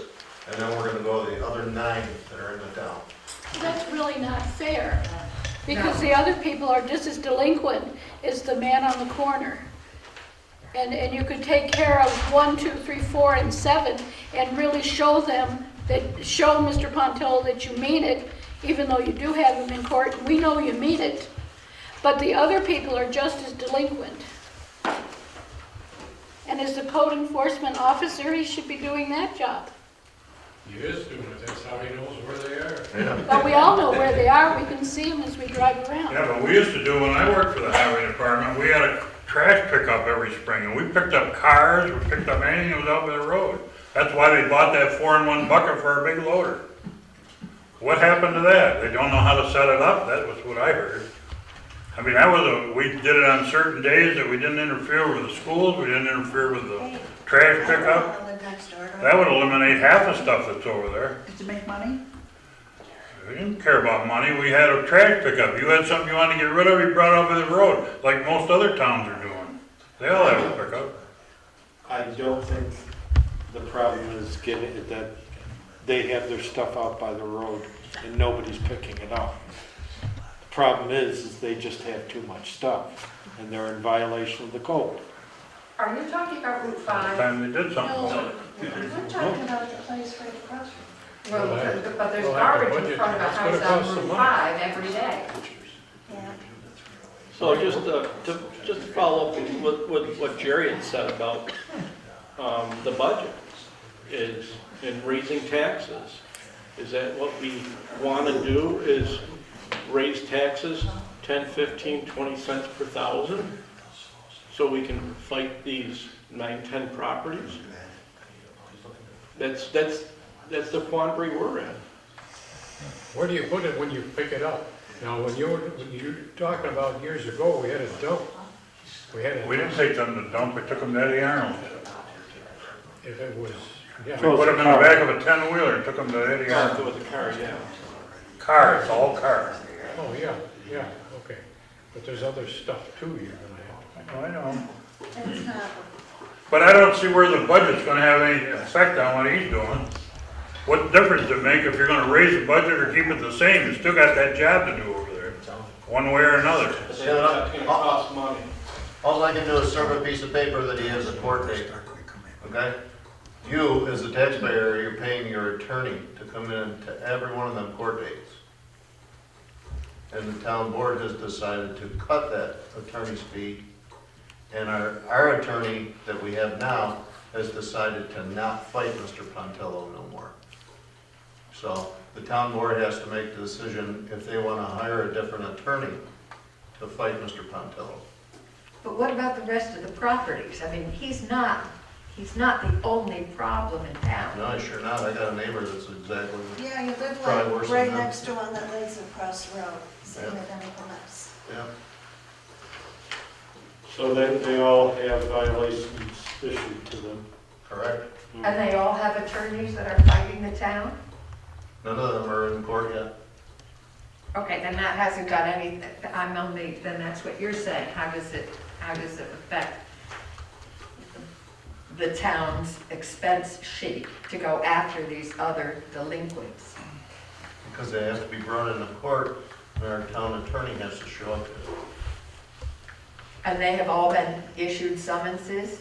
to court, no. 'Cause Okay, but what's holding us up from addressing them? I don't understand what you're saying. we I have- understand we have- that you're going after we Pontillo, have but a- I'm reiterating what Linda is saying. We have a budget that addresses our town attorney's fees. Okay? And from last year's to this year's budget, we've cut, or this proposed budget, we've cut that fee.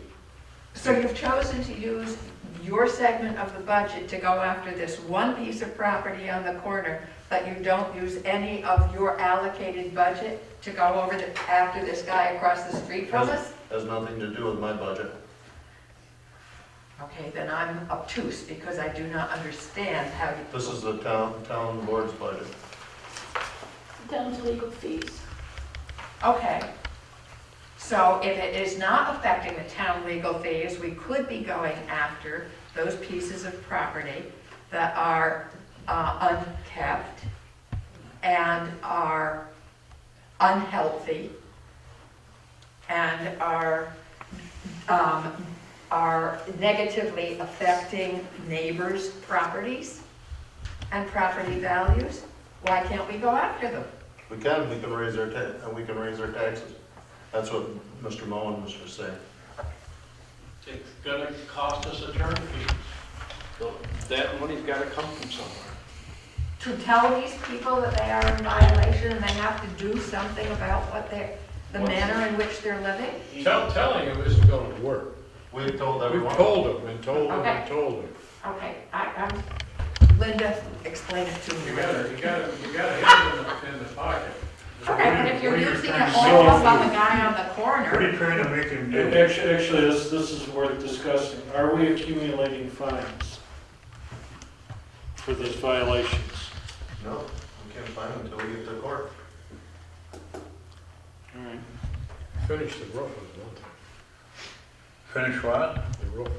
That's what you want him to do. Well, among other things.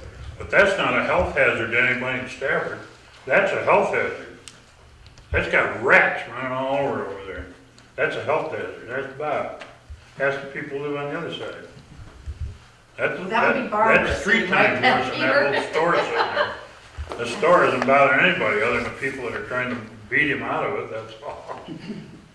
We will be, at our next meeting, we're having a public hearing for the budget. These things can be discussed at the public hearing. If any changes are gonna be made in the tentative budget. Well, then maybe you should take that part of it out of the zoning, so you don't have to worry about garbage and junk and, then you don't have to pay for it. Do we have a list of the 9, and do we have any estimates on what they'll cost to prosecute? Obviously, the one on the corner would be the most expensive. No, the one that's gonna be the most expensive is on the corner of Horseshoe Lake Road and Pearl Road. It's a house that's illegally lived in. It's never gotten a C of O from the town, and that's gonna cost the town, in my estimation, probably $100,000. But that's been going on for 10 years or 12. At least. So is this one. Is Steve in this place? Not that long over here. Yeah. He got more money than you got. I hope so. All right. Okay. Jim, I didn't ask you if you had any. I already